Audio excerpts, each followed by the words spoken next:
What's going on, everybody, and welcome on in to episode 258 of the Garage Beers podcast, brought to you proudly here on the OBR streaming network. The Orange and Brown Report is the oldest and largest independent Cleveland Browns coverage site in all of Northeast Ohio, and the OBR is your best place to get Cleveland Browns coverage anywhere.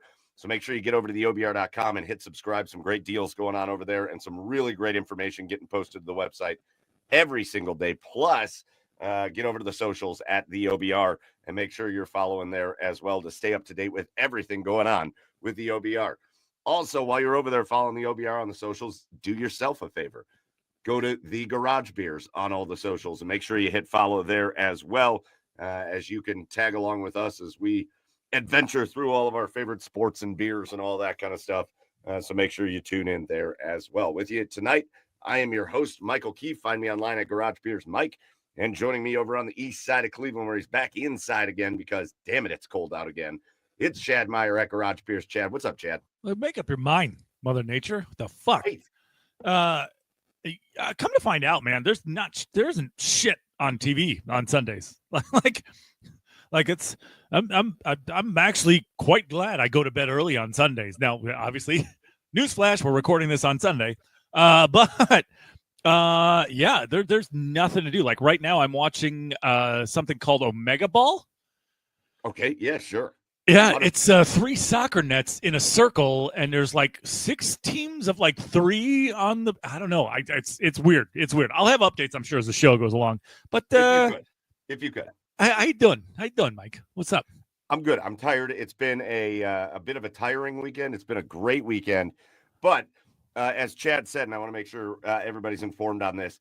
Listen, we normally go live Tuesday nights. We're going to play this show for you on Tuesday. So if you join us live Tuesday, this is pre-recorded. Why is it pre-recorded? Because the home opener for the Cleveland Guardians is Tuesday. And I know Joey and I will be there at the home opener. Chad, I don't know what you got going on Tuesday, but I can tell you that there's a really solid chance that come 9 o'clock Tuesday night, I am passed out asleep in my bed. There's an even more solid chance that I'm in no good shape to do this podcast after that game on Tuesday, especially because I'll be freezing my nuts off. I'll say, shit, the way the weather's looking, it might get snowed out. Yeah, you never know. You never know. Yeah. But we're recording this live just to try to provide some halfway decent sort of show here, as opposed to whatever the mess that would be on Tuesday night, although maybe people would want to see that. Yeah. We don't do it very often, but hey, that might be a fun one. I'm out. Like I said, I think come Tuesday night, I will probably be asleep before 9 o'clock. So anyways, this is pre-recorded, but we've got a great show. And listen, it's been as good of a weekend as it was for me. Hopefully you had a good weekend, Chad. Hopefully all of you guys had a good weekend. We're sitting here Sunday night after a pretty shitty weekend when it comes to really any of our sports teams. Yeah. Guardians they get swept by the Padres. Then they go to the Angels, where you felt like, all right, they could bounce back against the Angels. They did not bounce back against the Angels. They dropped 2 of 3 in LA. Cavaliers just about 2 hours ago wrap up a brutal loss at home to the Sacramento Kings, who they've lost to twice this year. And the Blue Jackets season is full on flushed down the toilet. So it's not been a great weekend for our sports teams. Although I will say that the hat I'm wearing here, shout out to our buddy Matt Pfeffer, 614 Hockey, made these hats for the players, for the Monsters, and then he gave me one. They had a good weekend, so good for them. Yeah. We're going to get into all that. We're going to talk about the Browns, the draft. We'll lead off with that. But with the way this weekend has gone for our sports teams, sometimes the garage beers of the week are necessary garage beers of the week. Yeah. And with the way our sports weekend went, this would be one of those nights. So we're going to start with our garage beers of the week. Chad, why don't you let us know what you are drinking tonight? It's the Market Garden Cutie. It's a citrus IPA. Yeah. It's a Cutie citrus IPA. It's good. It's nice and citrusy, not hoppy at all, not bitter. It's a nice tasting IPA. It's a nice tasting IPA. 5 years, Chad. Yeah. 5 years into this bad boy. And I remember 5 years ago, you wouldn't touch an IPA. You wouldn't go within 3 feet of an IPA. No, I definitely wouldn't. No. And now look at that. This is growth, Chad. This is growth. Hey, what can I say? I didn't like a lot of seafood before I met my wife either, and now I'll eat like salmon, mahi-mahi, whatever fish you put in front of me. So there's everybody can change. Everybody can change.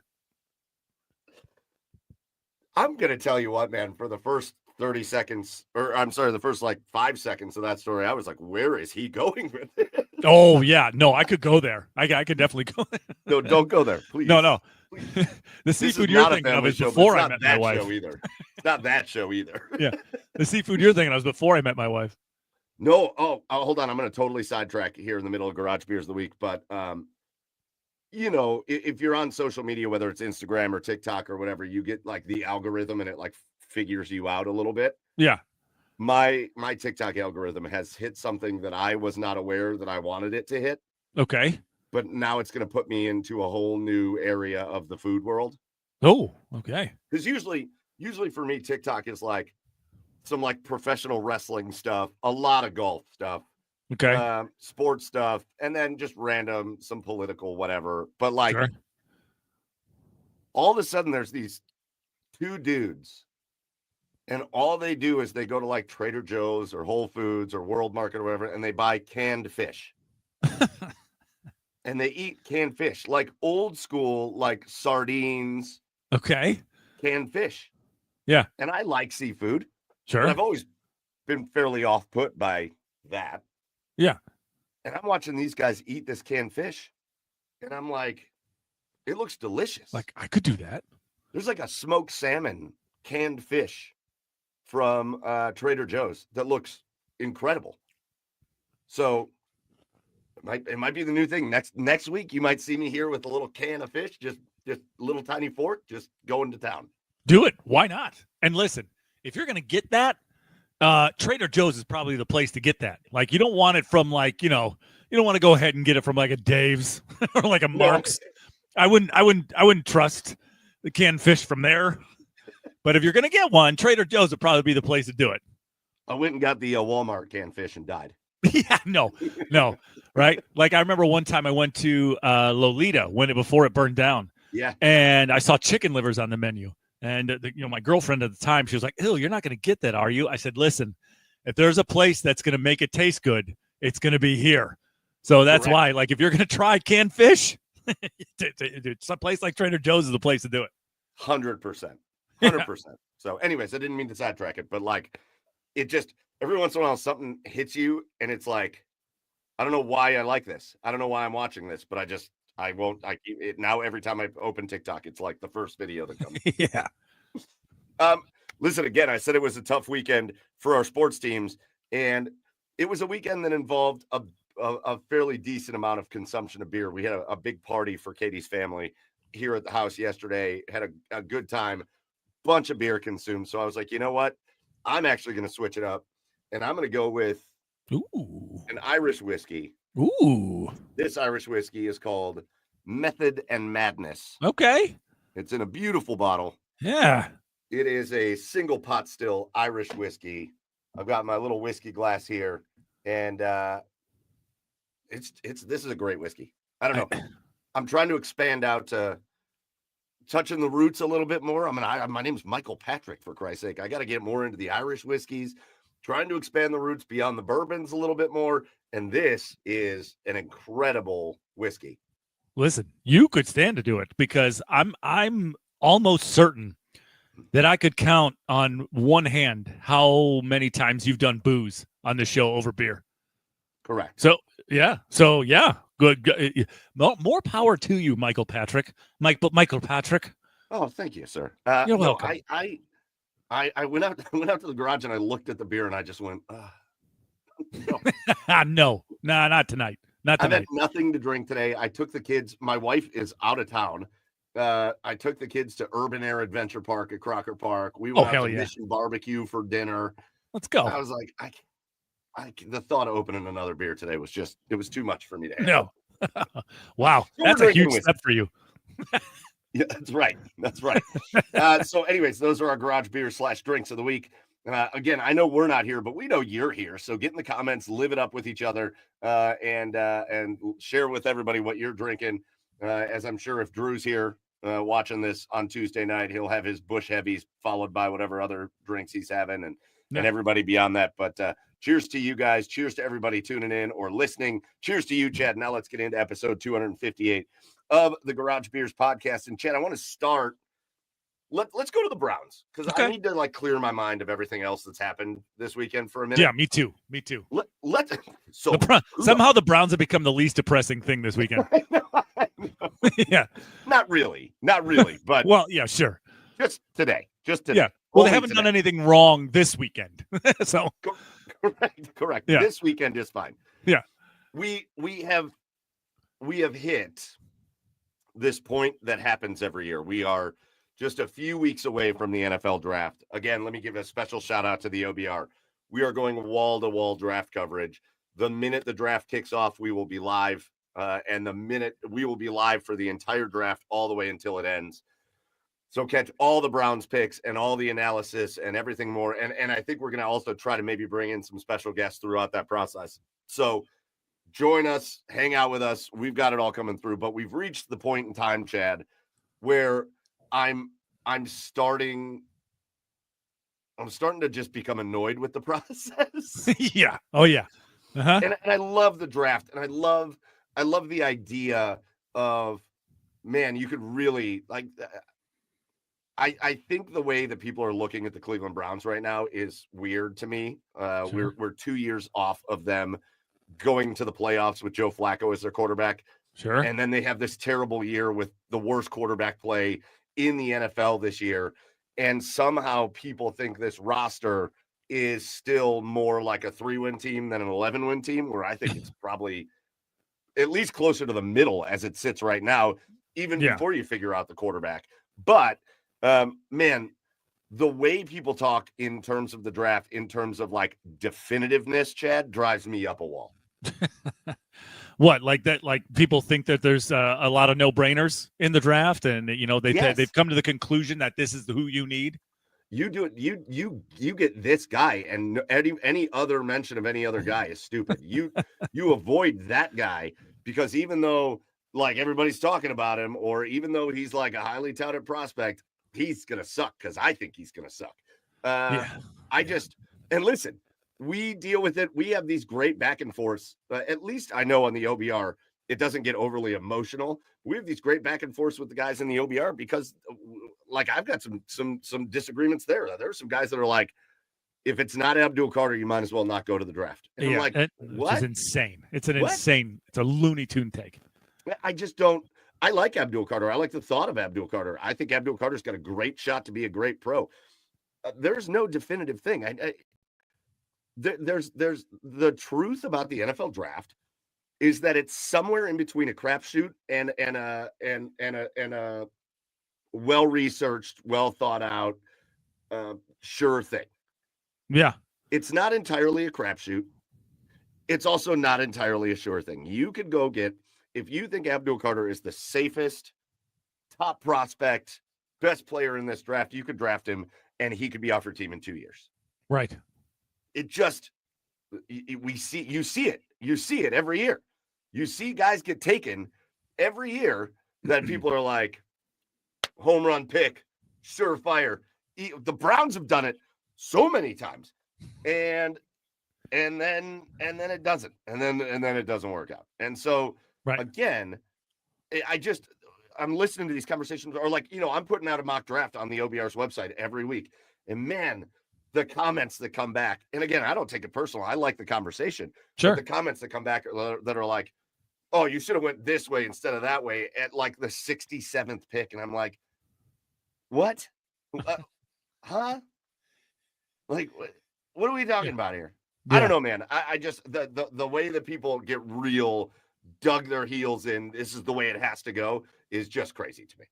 Yeah, no, armchair GMs. There's a big difference between having an opinion and being an armchair GM. And you're allowed to have your opinions. Everybody's going to like who they're going to like. I mean, that's what the draft is all about. You like a guy and you have your reasons.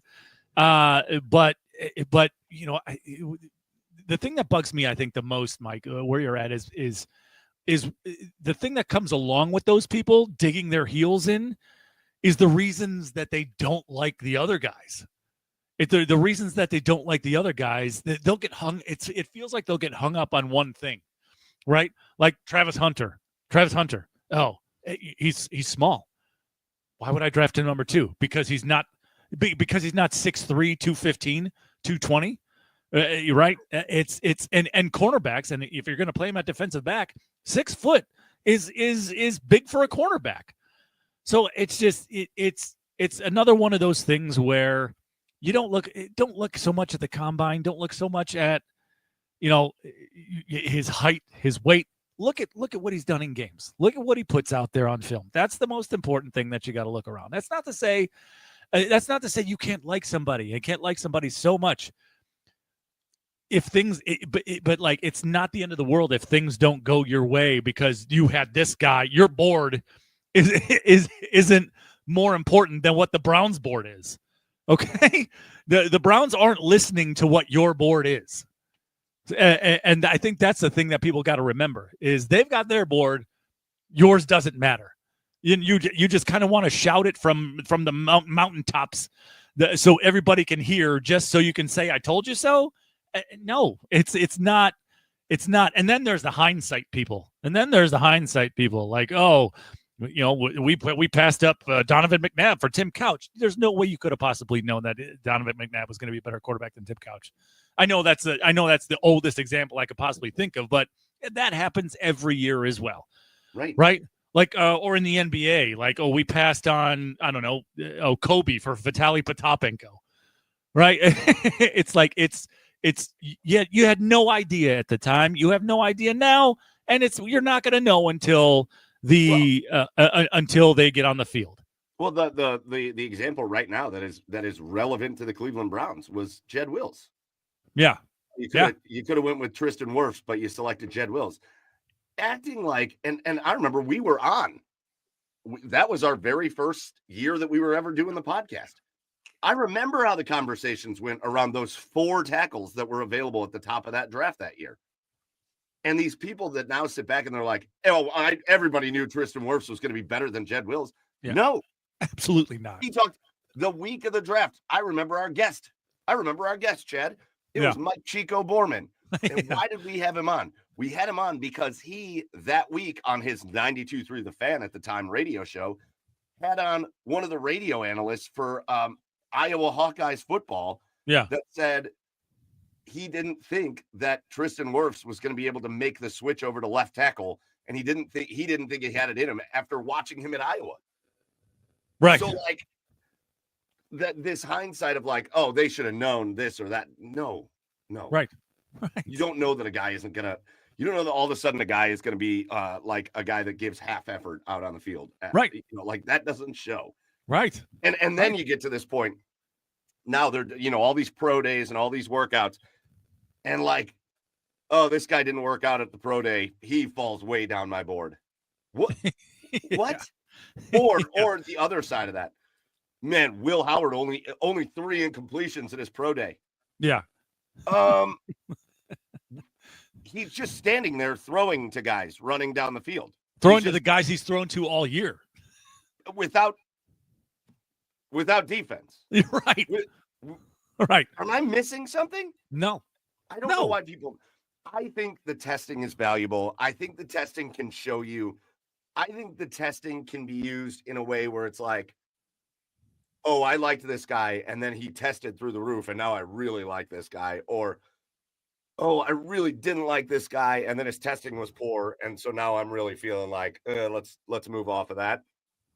But to go like the polar opposite, to be like, I wasn't sure about this guy, but then he ran in a straight line really fast. So now he's way up my board. What? The testing is for the analytics. The tape is for the football. I mean, I think that's really where it's at. You get your metrics from the testing. Whether the guy can play football or not, just watch the tape. I think it's valuable. But like, I know it was part of the conversation with Travis Hunter. Well, I really wanted to see his 40 time. Why? Why? Yeah. Why? You're right. What? And the way it gets discussed between like a guy running like a 4.44 and a 4.39. Right. Whoa. No.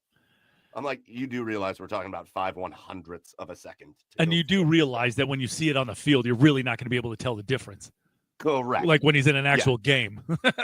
We're just at that part again, just weeks to go until the NFL draft.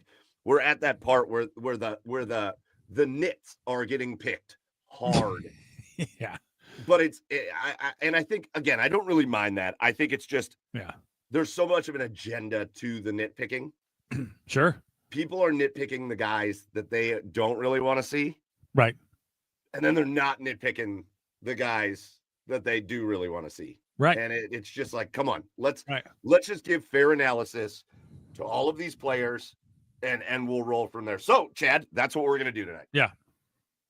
We're going to do fair analysis. Sure. Of the Cleveland Browns top two, their second overall pick, but really the four guys that have been mentioned the most with the Cleveland Browns in terms of that number 2 pick. And let's give some fair analysis to what that looks like. So let's start with what looks to be more and more every day the most unlikely of the picks, because more and more reports are coming out of Tennessee that while they are fielding trade calls, they're basically just turning teams away at this point. They're basically saying, nah, we're not going to trade the number 1 pick. And if that's the case, then it very much appears that they are going to go get their quarterback, which is the only thing that makes sense. I've been sitting here through this whole process listening to the potential for Tennessee to do something else, thinking, why on earth would that team do something else? No. Yeah. There's no way they're buying into Will Levis as their quarterback. So, but let's start with Cam Ward. Let's say for some reason, either the Browns decide they really love Cam Ward and they're going to go up and get him. Yeah. Or the Tennessee Titans draft Travis Hunter or Abdul Carter. So let's start with just a quick analysis of Cam Ward. Chad, to me, I love, probably more than a lot of the people you hear, I love Travis Hunter a lot. Yeah, same here. A lot. I also love Abdul Carter a lot. I love him a lot. Same here. But I mean, I feel like the math is just the math. If Cam Ward is on the board at 2, he's got to be the Browns pick, right? 1,000%. 1,000%. That's my feeling. He's got it. There's if Cam Ward is on the board at 2, and I'm the Browns, I'm following Tennessee up there with my card, being like, can you just do 2 in a row? Can you just do 2 in a row? It's like, we'll just walk out with you. Yeah, we'll just walk up there. Go ahead. Yeah. I mean, he's far and away the best quarterback in the draft. There's a pretty significant gap, in my opinion, between him and Shedeur. Although I like Shedeur. I like Shedeur too. It's just everything they put out there this year. Cam Ward has been the best, right? I mean, he's mobile when you need him. He's the way he makes plays out of structure is incredible, and he can also stand there in the pocket. It's just I love the way this kid is just a gamer as well. I mean, it feels like you're never out of it with him at quarterback, and that is such an important trait and quality when it comes to a franchise quarterback. So when it comes to the quarterbacks in this draft, if he's there, it's a no-brainer. It's the biggest no-brainer for the Browns if he's there at 2. Yeah, listen, I think it's fair. Again, we're doing fair analysis. So what are the pros of Cam Ward?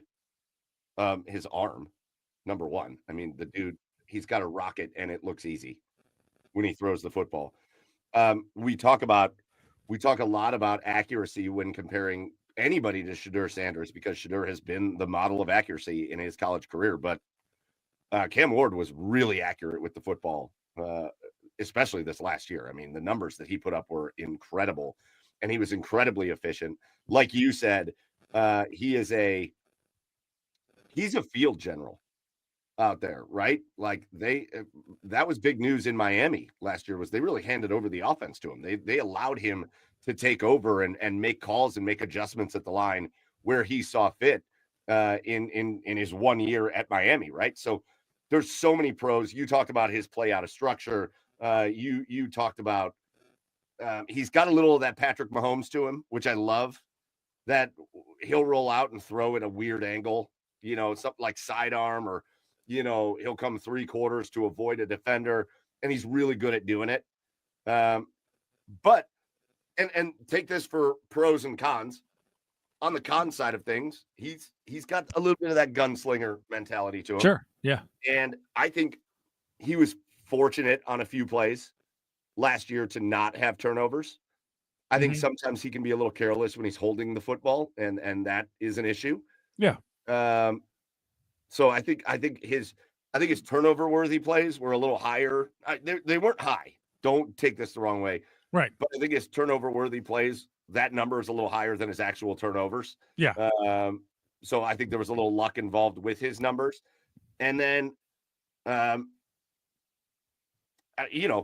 I think the other thing with Cam Ward that everybody talks about is he's got to be a little bit better in the pros, especially if he was going to come to the Browns and play for Kevin Stefanski.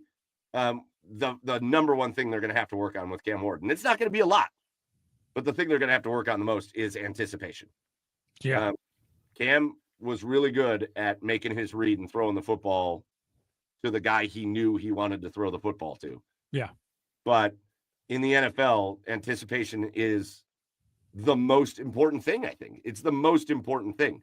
So he's got all the physical tools, and he's really good at commanding an offense, but being able to drop back and throw to a spot that maybe doesn't look like it's the greatest spot when you let go of the football, and trusting your wide receiver to get out there and make a play, and that's where he's going to be, and all that is a big part of being an NFL quarterback. Yeah. And Cam's got to improve on that a little bit. So, for all the people out there saying Cam Ward, number one quarterback, I agree. I think he is easily the number one quarterback in this draft, and I think there's a massive fall off after him. Yeah. But, I honestly think Cam Ward, if he were to come in and play his rookie season, and I don't think this will be indicative of his entire NFL tenure, but I think he might surprise some people on the negative side with maybe a little bit of turnover issues at first while he kind of gets acclimated to having to play a new style. Well, that's the thing too, as to piggyback off of that, Mike, is another thing he has to improve on is you can rattle him. Like he struggled if you were able to pressure him, he was not good under pressure, making good decisions, and that's where, that turnover worthy plays came. So if that's something else he's got to work on, is being able to hang into the pocket, not escape too early, not get happy feet and escape too early, and take liberties that, in the NFL aren't going to be there that they were in college. So yeah, he's definitely going to need to work better under pressure as well. So yeah, I mean, obviously there's pros and cons to everybody, but for the most part, there's a lot more. There's way, way, way more to like about Cam Ward than there are negatives. Yeah, and that's why, like I said, again, we're trying to be fair here and talk about pros and cons. But in the real world, if for some reason the Tennessee Titans go up there and hand in a card that has somebody else's name up on it, Chad and I both agree. The Cleveland Browns should just paper airplane that thing up there. Get it up there as quick as they can. Yeah. Just put Cam Ward's name on it, go, and just get your quarterback and be done with it. Yeah, because again, nobody else matters. Not Travis Hunter, not Abdul Carter, not whoever else that they could. Not Mason Graham, like everybody wants to trade down for. Nobody, none of those other players matter without your quarterback. And if Cam Ward's there, you have to take him. Yeah, and 100%. He actually he may even remind you a little bit of Jaden Daniels. Yeah, sure. When you look at profile and the way they play and all that, just not fast. All that far off. What's that? Just not as fast when he runs. Not nearly as fast, but also elusive. Yeah, right. They play fairly similar. Right. All right, the next guy on the list, and this is the one that seems to be the most popular, especially amongst the group that we are amongst the most, but it's Abdul Carter. Sure. Yeah. Listen, the idea of Abdul Carter hitting and being the player that he looks like he is. Yeah. Which is like Micah Parsons 2.0, basically. Yeah. The idea, And I know we talked about quarterback, and we can evaluate the team based on quarterback later, but just purely the idea of let's say Abdul Carter hits that. Yeah. And he is like a Micah Parsons type player. Yeah. You just drop that across from Myles Garrett. Right. That is, think of it this way. Of all the talk we have had over the years about how the Pittsburgh Steelers play defense, and of all the shit we've given TJ Watt over the years about taking on a ton of single one-on-one matchups, while his buddy Highsmith on the other side of the line is drawing double teams and all that stuff. Oh, yeah. Welcome to Cleveland. Yeah. That is exactly what would happen. And far and away, Abdul Carter, if he hits to his projections, far and away is the best edge rusher that they have ever put on the other side of Myles Garrett. And that is frightening to think about. Yeah, just an absolute game wrecker. I mean, it's his get off from the line of scrimmage is unbelievable. He's very our favorite attribute. He's very bendy, extremely bendy. He's a polished pass rusher. He's got it, like his spin move is just unreal. You know, he's a short tackler. You know, if he gets a hold of a quarterback, he's going down. Like it's or a running back, he's going down. The guy doesn't miss tackles really. He's just a game record. Like there's no ifs, ands, or buts about it. You know, things I'd like to see him improve on. I remember, I think it was I want to say it was the Michigan game. He has a tendency to get swallowed up in the run game. So, I mean, he can improve in the run game. That's something he needs to improve on. But he does. If there's because that Michigan tackle, I forget his name, but he had real long arms, very tall, and I saw him get swallowed up by him a lot. So that's something he's going to need to work on, because every tackle in the NFL, especially left tackle, well, no, he'll be on the right side usually. But no, I'm sure Schwartz will move him around. But he has a tendency to get swallowed up, and he can improve in the run game. I think that's where my negative goes for him. But for the most part, yeah, the game wrecker. I would not be upset with him on the other side of Myles. Yeah, I think he has things to improve on. I think the freakish athleticism and ability to the quarterback is top 1A best thing to look at with him. But remember, this last year at Penn State was his first year as an edge rusher. Yeah. Abdul Carter was an outside linebacker. Yeah. And I think there's pros and cons to that. Obviously, on the con side, he's got 1 year under his belt. Now, obviously, as an outside linebacker, you're still rushing the passer a good bit. But 1 year under his belt as a pure edge rushing player. And so even as good as he was, there's still a little bit of a rawness to the way he approaches how he tries to get around tackles and how he tries to get to the quarterback. And like you said, Chad, I think that maybe shows more in the run game than it does the pass game, because he just freakish at getting to the quarterback last year. Yeah. I also think it's pro. An edge rusher's job is easy in the pass game. Well, right. Yeah. But I think it also works out as a pro, because I think there's a versatility there that you would give Jim Schwartz as a little bit more of a Swiss Army knife than just a pure pass rushing player. Yeah, right? For this sure. is a guy that does know what it takes to be a stand-up linebacker. And so if there's times where, you know, it drives me wild. There's those random times that you'll see like Myles Garrett drop back, and you haven't seen it much lately, but a little earlier you would see it and you'd be like, why is this dude doing anything other than just bull rushing and trying to get to the quarterback? Yeah. You wouldn't really say that with Abdul Carter. If Jim Schwartz tried to get creative because of whatever, and he thought, you know what, on this next play, we're going to drop Abdul Carter back, or we're going to throw him out into the flat or whatever, Abdul Carter's going to be good at that. And he's going to be at home doing it. So there's a versatility to him that says, oh my gosh, 1 year and this guy was the most premier, freakish edge rusher in all of college football, but he also has the ability to play other parts of that defense.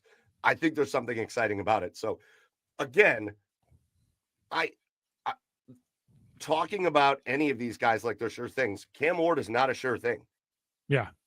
He's just the best option at that position. Abdul Carter, I think it was Fred Greetham in our chat brought it up. About 25 years ago, almost, the Browns drafted the most freakishly gifted edge rushing player out of Penn State, and he could never stay healthy. And there's also injury concerns about Abdul Carter. Right. But remember Courtney Brown, man, that dude was a freak. And when he was healthy, he was a freak. Everybody acts like Courtney Brown stunk. He did not stink. Right. When he was healthy, he was a freak. He was just never healthy. And so, these are the risks you take.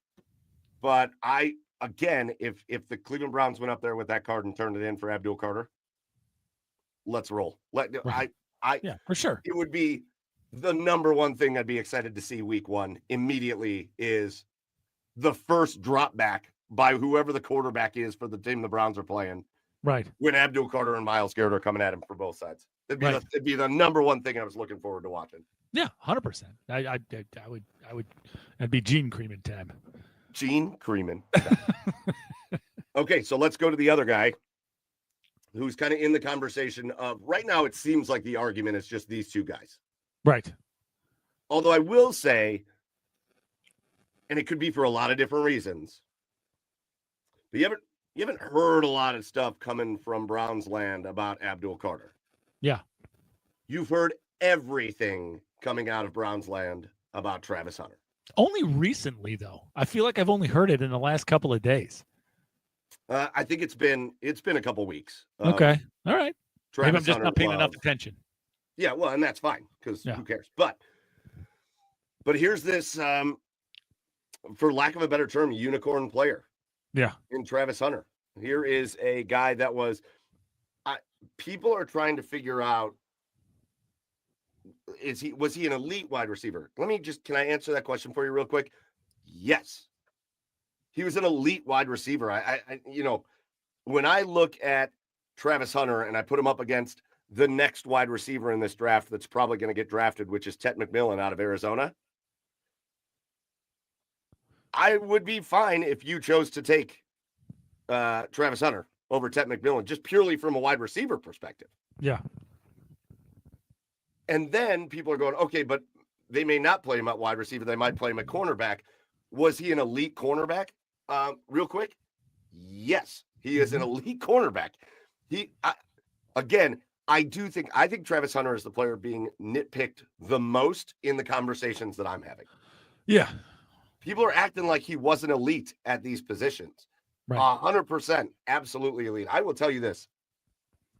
Truly, my only concern about Travis Hunter, I've said this over and over and over again. My only concern is that, and I'm a supporter of Andrew Berry and Kevin Stefanski. I've made it known for years. My only concern is that they outsmart themselves and they can't figure out the best way to use him. Yeah. That's my only concern with the dude. Well, let me ask you this. How would you use him, knowing everything you know about him? I would play him in as many snaps as I could. Yeah. I would play him offense, defense. Obviously, I wouldn't play him every snap, every game, but as many snaps as I could work out. Maybe I'd make him primary wide receiver. Because the Browns are aching for that. Yeah. So I think he'd be, in my opinion, I'd have him out there as a full-time wide receiver. I think he'd immediately just step in as your outside wide receiver across from Jerry Jeudy. Yeah, for sure. And then I would maybe make him like a nickel dime corner. Yeah. Right? Like obvious passing situations. Hey, Travis, get your ass out there. Right. Because I think he's probably better than some of the guys that are already on the team. Gee, any names? Almost all of them. And that's not a slight to him. That's right. I mean, legitimately, there's only one dude on this team that I can be like, from a cornerback perspective, that I really would say, he's clearly better. Well, yeah. Listen, if there's anything that the NFL is missing, right, from a football, football standpoint in general, right, that's guys with versatility. Outside of the offensive line, right? You get offensive linemen who can play both tackle positions, guard, center, but how often does it come along where you can get a guy who can play wide receiver or defensive back? Right. And if you're the Browns, right? If you're the Browns, you're looking at a guy who can step out onto the field and make an immediate impact at either position, right? At either position. And so, of course, I think you're going to play him both ways. Because, right, like, look, okay, even if you use him primarily as a wide receiver, right? I mean, he's got the route running, his catch radius, the plays he makes. He's an athlete that makes it look effortless, right? That's the guys I love watching. He's an athlete that makes it look effortless. But then you look at the other side of the ball. Denzel Ward usually misses 5-6 games a year. Greg Newsome's been hurt a lot lately. MJ Emerson had a down year last year. You're getting a guy who's elite at either position, and he's already done it. It's not like it's not like wouldn't be used to this kind of workload. Because he already is. He's already done it. Yeah, I think from a nitpick standpoint, again, I don't have a lot for his on the field performance. I don't have a lot to nitpick about this dude. I know people are talking about his size. I think that's crazy because I think he also plays insanely physical, doesn't he? Like, we're sitting here talking about the dude wins. Like, I think the best thing that I can say about him is he wins the football over everybody he goes against. If you want to nitpick. You know who he reminds me of on a wide, not from like exact, certainly not as big, but he like plays the same way. I think my favorite wide receiver to watch in pro football today is A.J. Brown. Uh-huh. Because A.J. Brown, no matter what, just wins the football. Yeah. When the ball gets thrown to A.J. Brown, he wins the football. Yeah. Travis Hunter has that quality. I'm not saying he's not as big as A.J. Brown. He's not this or that. They don't play the same way exactly, but that trait they share. They both are winners of the football, and he does it on the defensive side too. So, again, the nitpicky thing for me, I want to sit here and say like, oh, I think he's not maybe super great at this or maybe not super great at that. I don't have that for this guy. What I have is he going to get used? Are they going to take advantage of what he brings them? And then number two, if they do, if a team like the Browns is willing to draft Travis Hunter and play him the way that I think he should be played, one thing it probably is going to do is shorten up his career a little bit. It's probably going to shorten up the career a little bit. He's probably, or he's only going to be able to play that way for so long. So that may be the nitpick there is like, yes, is he a unicorn type player right now? Yes. Is he going to be that in 7 years? Who knows? But I'll take 7 unicorn years out of Travis Hunter, and I think that would be worth it. Yeah, I mean, if you want me to I guess my nitpick, and it's not even really that much of a nitpick, is the caliber of competition that he faced. He didn't face very many, if at all, NFL caliber wide receivers in the draft, that's in his college career. And sometimes I think he relies on talent over technique, but but that's, again, he's just, like you said, he's a winner of the football. I'm not worried about that at all, because if you're good at football, you're good at football. And he's very good at football. Yeah. So he's the guy that the Browns have been making the most noise about, but it also seems, Chad, and maybe this is just because of the fact that they go to the same school, but the fourth guy that just gets thrown into this mix is Shedeur Sanders. Yeah. And I also think this guy is the most ridiculously nitpicked guy. Now, listen, for sure, I do think that of the three players that we've just talked about, if we add Shedeur Sanders in, he's got the most that you can nitpick. Yeah, for sure. He's got the most visible, like you can notice it out on the field, flaws of any of those guys. Yeah. However, the way people are talking about this guy, like they would rather have some of these guys later in the draft, is bugging me out, man.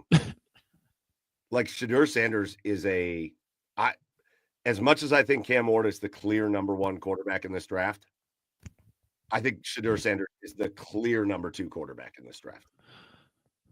There's a big gap between Cam and Shedeur, but there's a big gap between Shedeur and everybody else.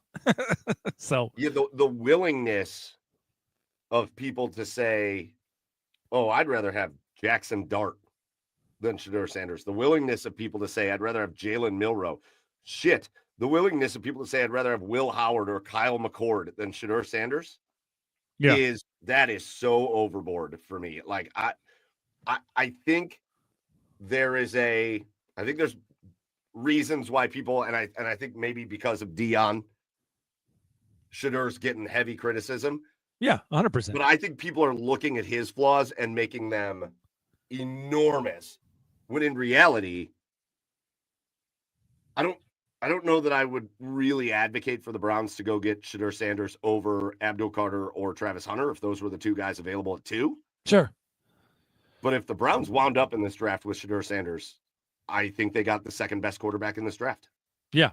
Yeah. I mean, a lot of noise made just recently, too, about the Browns possibly taking Travis Hunter and then trading back up to get Shedeur Sanders. I don't know how realistic that is, but if that happened, sign me the fuck up. Sign me the fuck up. Sign me the fuck up for that. Yeah. Tomorrow. Yes. If you could lock that down tomorrow, if for some reason Shedeur took the fall, which I don't think he will, to be honest. Right. Like, you listen to people talk about him throwing the other day, and you listen to some of the NFL execs that were there. They all came away impressed. Yeah. Yeah. I know some people were reporting that maybe they weren't so impressed, but like everything the NFL execs were saying was like, we're impressed with this dude. Right. I don't think he's going to fall as far as people think he's going to, but if for some reason, I always will have my eye on Minnesota. Right. Right. Yeah, as a trade partner in the draft, just because of the Kwesi Andrew Berry connection and all that. If for some reason Minnesota's on the clock and they're willing to listen to an offer, and Shedeur Sanders is there, make the deal. 100%. Would I give up pick 33 and 67 to move up into the 20s to draft Shedeur Sanders? Yes, without hesitation. Yes, with zero hesitation.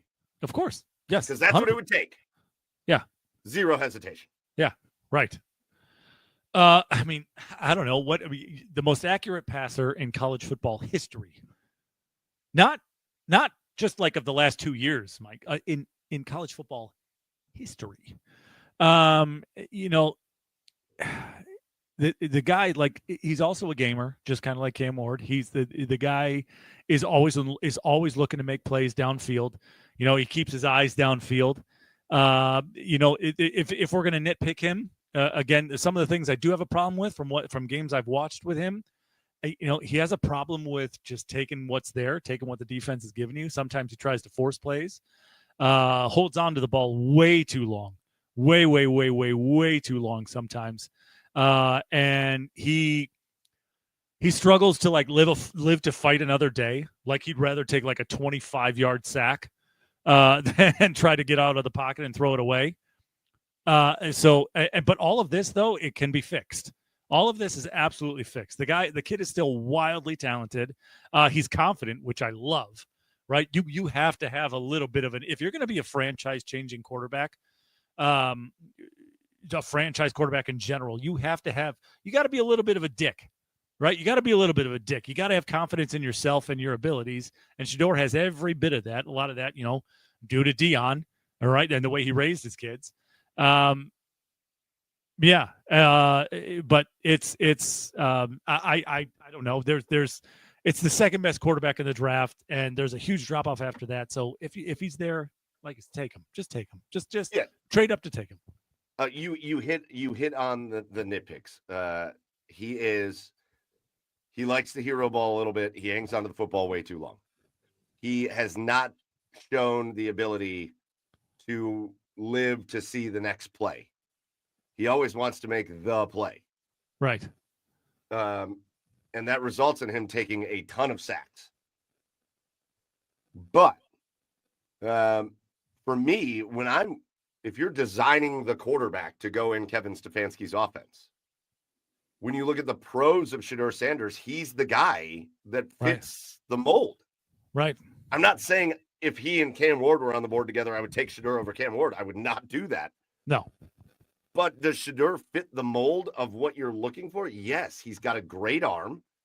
He is a better anticipation thrower than Cam Ward is. Right. So he throws with incredible anticipation. He puts the ball on the spot. He throws a catchable ball. Right. He does all those pocket passer things really well that we've seen Kevin Stefanski excel with quarterbacks with. So when it comes to just getting a guy that fits the mold and that has all the ability, Shedeur fits the mold. People may not like to hear this because for some reason it's been drilled into people's brains that this guy is like the 7th best quarterback in this draft. Yeah. It's not, and not even close. Right. He fits the mold. Like, I don't know. I don't know if you're going to be able to coach him to understand that you can't just hold on to the football. I don't know that you're going to be able to coach him to get rid of some of these tendencies that are real nitpicky type things. But if Kevin Stefanski thinks that he can, this guy has every tool to come in here and be a really great quarterback for the Cleveland Browns. Right. So, and it's, I don't, and after the last 2-3 years, go ahead, Chad. Yeah. Oh, so after the last 2 or 3 years, I have a hard time believing that anything can be worse than what we've seen. So yeah, bring him on. Bring Shedeur on. Fuck it. Well, and listen, again, I'm not advocating for two, but you brought up the situation that's been reported, which is, yeah. And again, we've heard a lot. Shedeur and Travis Hunter both came for their meetings with the Browns here in Cleveland together, did the whole thing together. All the Browns big brass went out to Colorado for that pro day, and they went and did a lot of stuff with Shedeur and Travis together. Yeah. And so it feels like this is very tied in. Right. And it feels like those two players are tied together. And if the Cleveland Browns feel confident that they can grab Travis Hunter and make him a unicorn type player in Cleveland and then get back into the first round for a cost that they're willing to eat. Right. Shedeur Sanders. I think that would be legitimately, Chad. I think it would be one of the best outcomes of this draft possible. No, I agree. People are going to disagree with that. There's a lot of people that are going to disagree with that. You get a playmaker on both sides of the ball. You get a playmaker on both sides of the ball, and then you get your possible franchise quarterback. Yeah, no, that's yeah. Sign me up. Sign me up. Sign me up. I like some of these other players. I just don't think they're realistic. I know Mason Graham's coming for a visit with Cleveland. I feel like he's the safest pick in the draft. I think he's really great. Yeah, I think he's great too. And I feel like he's the safest. I think you hit it. I think he is a guaranteed guy that's going to be, nobody's a guarantee, right? Because things can happen, but about a surefire of a guy that you're just going to plop into the middle of a defensive line. And he's just going to ride out being an excellent pro player for the rest of his career. Right. And that's great. Yeah. But I think we've talked about guys, especially the position player, the Hunter and Carter. We're talking about guys that have potential to be great. Impact. Not saying Mason Graham has no potential to be great. I think he does. Right. But I think it's just another level with guys like Travis Hunter and Abdul Carter. No, I agree. So, all right, I'm going to see if I can get something to work here. Okay. Before we get off the Browns, because it was working and then it wasn't working. And so we're going to see if it works. If it doesn't work, it's fine. But it's been a minute since we've gone back and done one of our mock drafts. So we're going to bring it in and do a mock draft. Chad, can you see it? Wait for it. There it is. All right, you got it. Can you hear me? I can. All right. Let's go. Let's just do this together and talk through it, and we'll come to a consensus. Okay. So let's go into the draft, and let's see the obvious pick here. I'm glad to see Pro Football Network was all weird for a minute there. Yeah. But they've got Cam Ward off the board, right off the bat to Tennessee, so it leaves us in the situation that we're in. And so with what talk me through what you're feeling. If this is the situation the Cleveland Browns find themselves in, are you taking Carter? Are you taking Hunter? Or are you trying to trade down? It's a deep edge class. I know there's a lot of guys in the later rounds that I do love that could possibly not a surefire as starting across for Miles, but could quite possibly fill a role, fill a pretty damn good role across from Miles. So give me Travis Hunter. I agree. The more this goes on, the more Travis Hunter becomes the pick for me. Yeah. And I love Abdul Carter. It's a little hard because, again, I told you, I think, honestly, Chad, what I told you before would be the most exciting of all the outcomes for me would be watching Abdul Carter week 1 across from Myles Garrett. Yeah, for sure. It could be the thing I'm most excited about. Anything that could happen in this draft would be that one moment. But I get Travis Hunter into this system, and hopefully these guys use him right. And I think he's the most special player in this draft. So I'm with you. We're going to take him. Yeah, make no mistake about it. I'm not going to be upset if we draft Abdul Carter. But no, not at all. Not even close. All right, so we're going to draft Travis Hunter, but then I'm going to hit the pause button real quick. Okay. Let's get it down a little closer. All right, let's just pause it here. So, well, actually, what happened? I'm going to guess Shedeur Sanders is off the board somewhere. All right, So he went to the Jets. Ooh.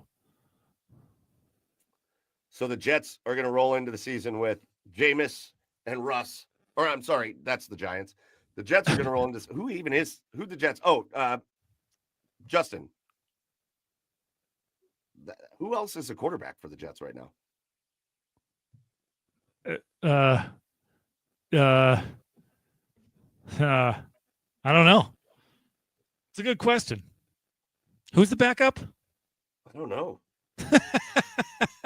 No, well, in any case, I mean, this makes a lot of sense. Yeah, I was say, don't judge us for this. You know, it's we're a Brown show. We're not supposed to know who the Jets have. Yeah, that makes a lot of sense. Wait, hold on. You ready? Yeah. Oh yeah, Justin Fields. Justin Fields. Tyrod Taylor. Oh, Tyrod Taylor. Okay. Yeah. And Adrian Martinez. Makes a bunch of sense. Okay. So I was looking to see if they had Shedeur Sanders falling, because if they did, then we would start scouting these picks like that one right here. Right. Or this one right here. Obviously, the Browns and Texans have made some trades. Or even like this one right here to see if the Browns could pop back up. But at this point, sure. No, wait it out. We're not doing that. We're just going to keep drafting. So now, nope. Hell no. I definitely don't want that trade. And I probably would make this trade, but I'm not going to do it for the sake of this. Right. But I probably would absolutely take that. Egbuka. Yeah, well, no, wait a minute. No, okay. Backtrack. All right.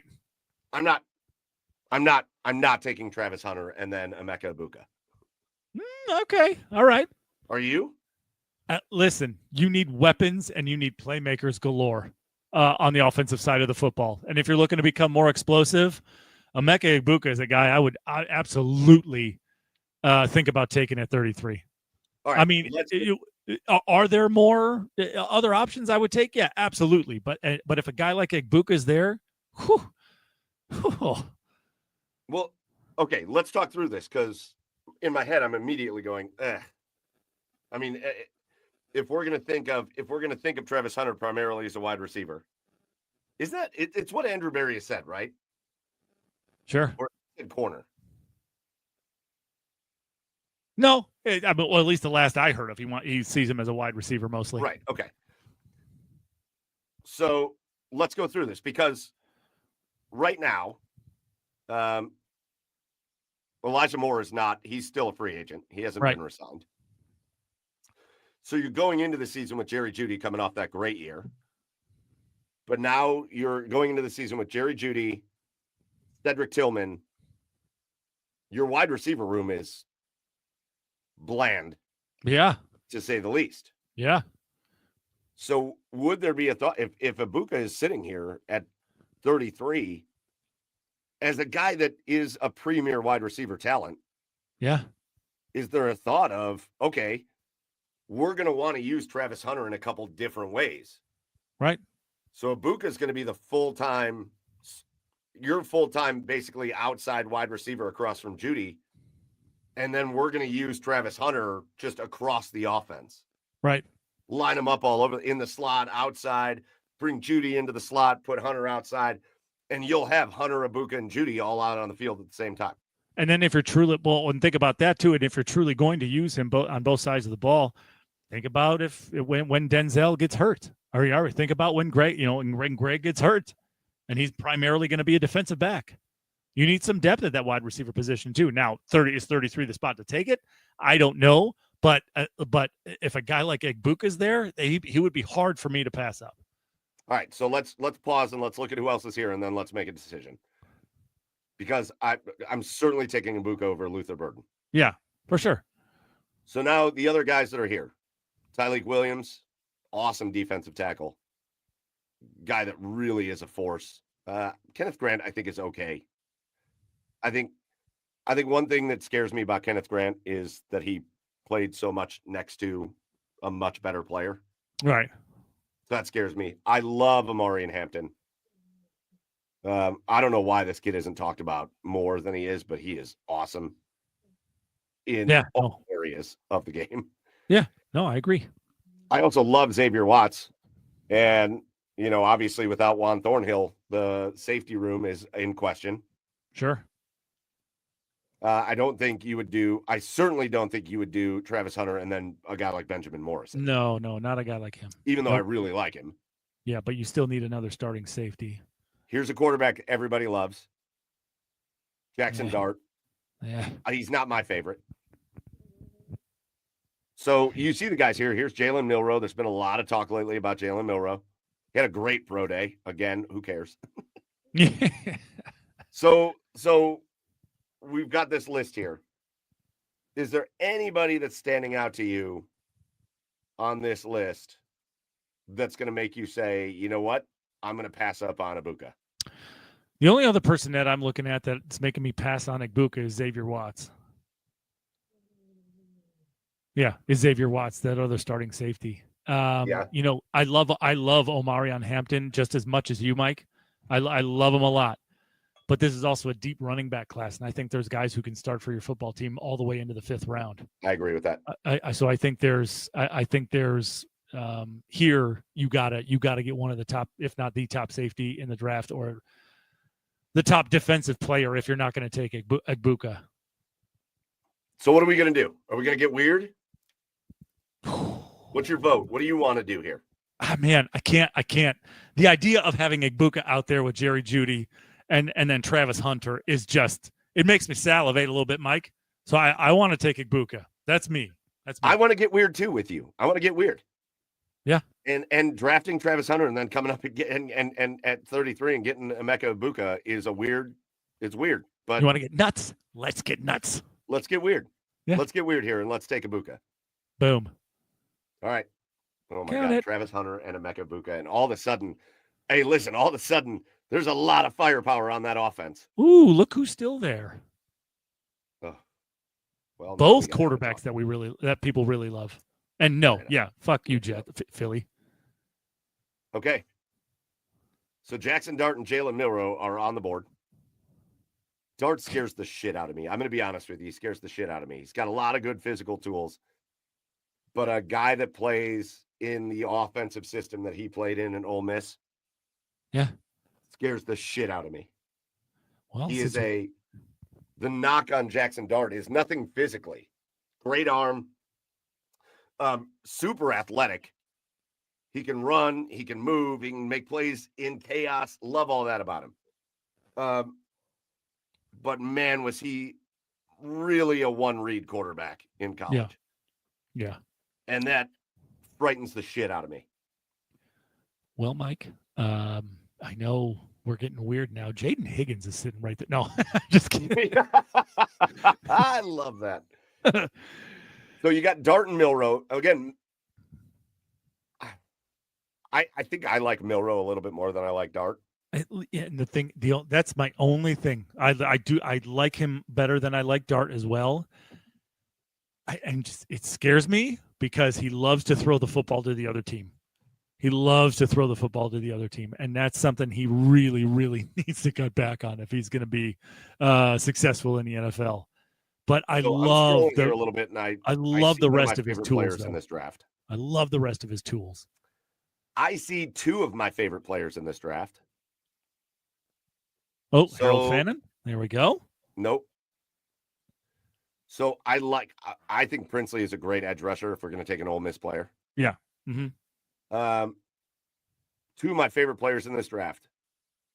I am infatuated with Andrew Makuba. Okay. All right. He's a turnover machine.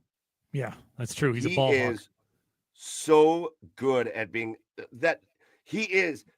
This dude is the definition of that ball hawking safety that Andrew Berry has been searching for. Right. When he brought in John Johnson, because that's what John Johnson was supposed to be, and then he wasn't. Right. When he brought in Juan Thornhill, because that's what Juan Thornhill was supposed to be, and then he wasn't. Yeah. This dude is the definition of a ball hawking safety. Yeah. He's an Ed Reed type guy. He's not great against the run. He's not the biggest, most physical dude. But, man, when it comes to making plays in the passing game, I love Andrew Makuba. And I love the thought of him next to Grant Delpit. Yeah. Yeah. Well, you sold me, Mike. Take him. Well, hold on. I got more. All right. I do love Harold Fannin here, but I don't think I would love this pick. Okay. Just considering what we've done already. Yeah, for sure. A number 2 tight end when you have guys that have potential to be more impactful right now. Yeah. So then I'm going to get you to my other favorite, which is Ozzie Trapilo out of Boston College. Sure. And if you want to know how impressive this dude has been through this whole process, when all the draft stuff started, this dude was ranked like 200. Right.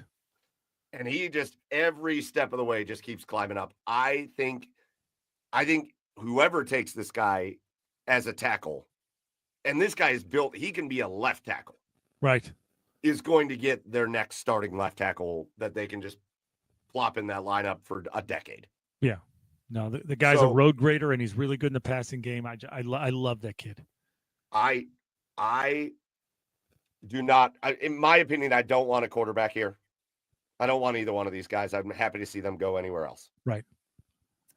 To me, and you tell me if you got other opinions here on guys like Braden Swinson or Princely because I always forget how to say his last name, or even like Emory Jones. But to me, the two players standing out here, Andrew Makuba and Ozzie Trapilo.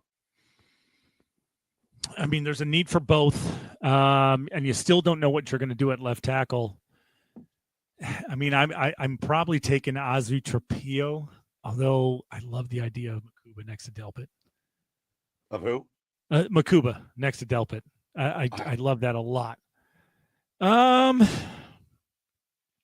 Gosh, let's go. Give me Makuba. I would say give me leaning. Makuba. It's where I was leaning. I love it. This pains me. I love Ozzie. I love him. This pains me greatly, but I'm leaning Andrew Makuba here. Let's go. Let's go. Love this draft so far. I do too, actually. I'm going to guess these comments are going to be going ballistic. I'm sure. Brad Ward's going to hate his life.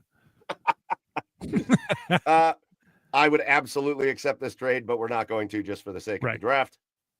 But if you're asking me to go down 2 picks in the 90s and pick up an extra 5th next year, I would take that in a heartbeat. Yeah, for sure. But we're not going to do that. Okay. So those quarterbacks are gone. Let's take peeks around. Jordan Burch. That's my guy. The guy is a beast. Josiah Stewart is I'm not a big fan. Is fine. I'm not a big fan, but Jordan Burch, when healthy, is an absolute monster out there. And he wasn't healthy for the Ducks all year, but he's yes. Yeah, so names that are standing out to me, I do like Omar Norman-Lott, but I don't know if I like him more than a couple of guys that I already see on this, just the first part of this list. Right. So the two guys standing out to me, Jordan Burch, 100%. This dude is a freak of nature. Deion Walker is an absolute freak. I'm not really, I think he should be rated much higher than this. Yeah. I don't know much about him, Walker. so I would take your word for it if you take him. He's a blow it up defensive tackle. Okay. All right. I think he's a stud. I think he's better than a lot of guys that are going to go before him. All right. Oh God. Tyler Shuck, take him. Boom. We've now reached my least favorite name in the draft, Tyler Shook. Brandon Whedon Jr. Yeah, take him, Mike. You know you want to. Just channel your inner Mary Kay Cabot and then take him. Oh, God. I don't understand. I understand the desperation of the Cleveland Browns needing a quarterback. We get this. Right, for sure. It's not Tyler Shook. Have you guys watched? There was a breakdown. If I could find it, I'll post it, of Tyler Shook. You called him Brandon Whedon Jr., and I think it's very funny because I think a lot of times when you say that, you're going to be referring to his age, right? Yeah, for sure. We have nitpicked other guys already on this show about living to fight another play. And this dude makes the wildest decisions you've ever seen on a football. Underhand throws to defenders. When you say Brandon Whedon, remember the underhand interception that he threw? Oh, yeah, I saw that clip. Tyler Shook is that guy. Please do not come at us God. with Tyler Shook. Yeah, Please. no thanks. Please. You still got, I like Anthony Belton. I don't know a ton about Johnny Cornelius. Yeah. Oh, man, I really like Xavier Restrepo, but we're good there. There's Will Howard. I don't know, man. I think I'm with you.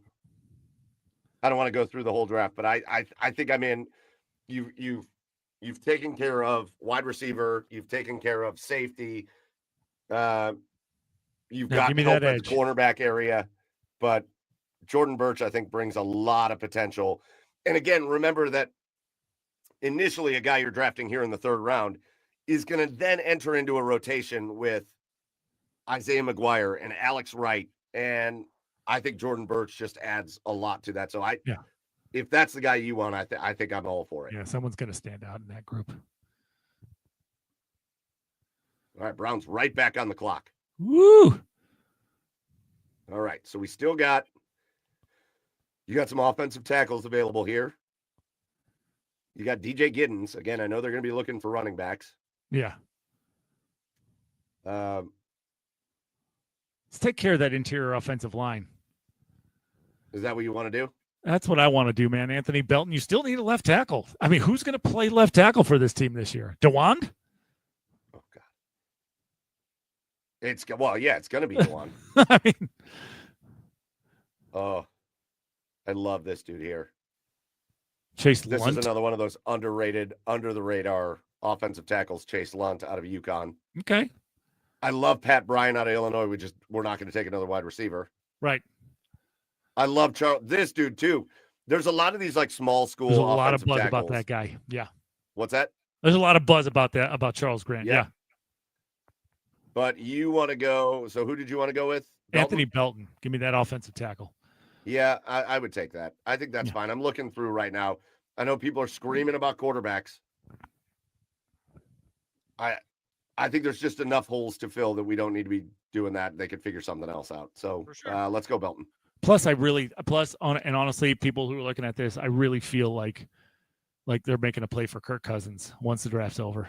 I also do too. But I think there might be one quarterback that's going to be available. Nope. Oh, is he gone? Oh, he just went. All right. I was thinking maybe Kyle McCord here. Maybe Kyle McCord, because I will tell you this.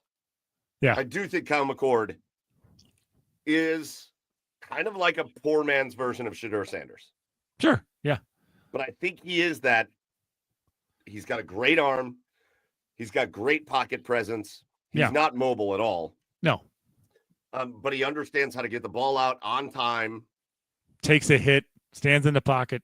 Yeah, there's a lot I like about him, but he's no longer an option. I love Nick Nash. He's my Cooper Kupp. I know, but we're not. I know we're not, but I'm saying I love Nick Nash.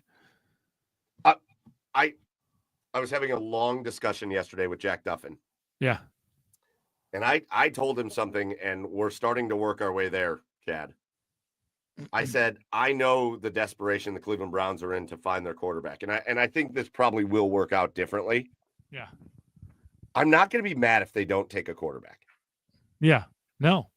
Listen, are there positives that you could say about Jackson Dart, Will Howard, Kyle McCord, Jalen Milroe, all those? Sure, there's positives. Yeah. But there's also reasons in a not very good quarterback draft. Right. There's reasons that those guys aren't going higher. Right. I don't want them to just you're not going to take Will Howard in the 4th round and make me all of a sudden feel good about the quarterback room. Right. So I'd rather have you go take a guy that I feel good about and then figure out. I'd rather have them go figure out quarterback a different way. Yeah. I just don't. Yeah. I don't feel good. Like, yeah. The Browns, as important as a quarterback is, the Browns aren't just a quarterback away. So if your guy isn't the guy, if the guy you like isn't there and is not the guy, that no, don't take him. Fill your other holes. Giggity. All right, so what are we seeing here? You've got some interior offensive linemen, and that may be an area where they look. I do like Jake Majors out of Texas. Again, little offensive line depth. Sure. Well, and again, the center position is going to be another one that they're going to have to get figured out. Yeah. So I like that. I don't know anything about a couple of these guys. Right. I don't know anything about Teddy A. Buchanan. I like Aeneas Peebles is a good player on the defensive tackle position. You've already taken that offensive tackle. I really like this kid out of Kentucky, Jamon Dumas Johnson, but he's also like 28. And we need linebacker help anyway, because who the fuck knows what's happening with JOK? You know what his nickname is? Huh? Pops. Nice, love it. He's an old man. He's old as shit. Old man. I do like Mitchell Evans. Okay. Isn't he a local kid? Yeah, I think so. I think he's a local kid. Take him, Cleveland. Cleveland, take him. Yeah, he's from here. Take him. Yeah. I don't. You do start to get into the conversation on running backs. Yeah, for sure. Jordan James, not a huge fan. No. Jaden Blue, I would love for them to never even look at. But I do like Jarquez Hunter. I like him a lot. I like Devin Neal. I like at this spot. I like Devin Neal. Do we see Devin Neal? I don't know. He's probably down the list a little more. You think? Probably. Is this where we want to maybe start looking here? Well, I really love LaQuint Allen. Yeah. No, Devin Neal's gone. Oh, he's gone. Look at that. He gone. People like him just as much as we do. Who's this kid? Did the kid go? I didn't know much about him, but all of a sudden there's all this buzz about this kid out of Ball State. Oh, yeah. I just read something on him today. He must be gone. Yeah. Who knew? I didn't know anything about him. Oh, no. All right, what are we doing here? I don't want to. Sorry, I feel like we're just lost in the sauce right now. Yeah, we kind of are. But let's keep going. Yeah. I guess my vote would be running back. My vote would be Jarquez Hunter. Jarquez Hunter. Let's go. He could start for this team. 100%. We're doing it because we're going to be right back on the board. Yeah.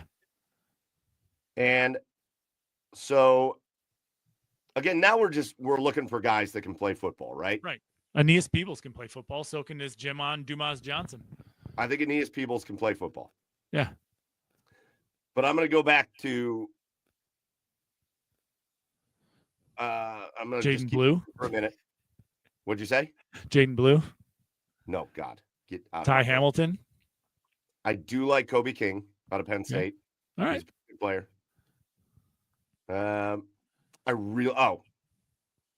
Do you know anything about this dude? Nope. He's a nightmare. Okay. We could probably keep him on the board for a minute. Sure. But I would love to wind up. Patrick Jenkins is the dude I want to wind up with late in this draft. Yeah. Okay. All right. Go read up on Patrick Jenkins. He's your Tommy Togiai. What's that? He's your Tommy Togiai. Oh, well, I did love Tommy Togiai. So, yeah, maybe we grab Pops here. Screw your age guardrails, but they do need linebacker help, and he's a really good linebacker. Boom. Are we good with that?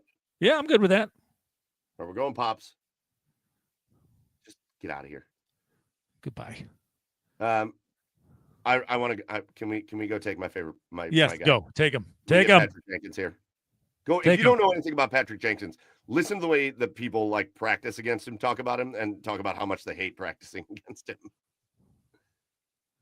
All right, we got 2 picks left. Aeneas Peebles. You're going back-to-back DTs? Yes. We need interior defensive line help. Hold on, just looking. Yeah, none of these dudes. I don't want Curtis Rourke. Stop. Get out of my face. Please, God, no. Get out of my face. Yeah, okay. Okay. All right, well, let's do it. I mean, I feel like you get to a point, too, where you're like, yeah, we just drafted somebody, but if I have this guy ranked this high on my board and he's just falling like this, we're going to grab him. Yeah. All right, when we get to the last pick, I'm going to let you just exclusively make the pick, Chad. Done. So I'm just going to... Shiloh Sanders. We're taking Travis Hunter. Get his buddy Shiloh. Starting safety, baby. Shit. I'm just going to scroll and let you actually tell me what to do.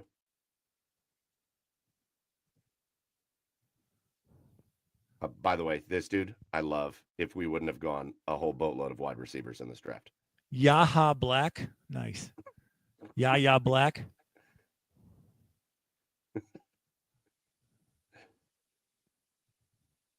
Fuck it. Yeah, fuck it. What do you got? Where'd you go? Did I lose you? Man. I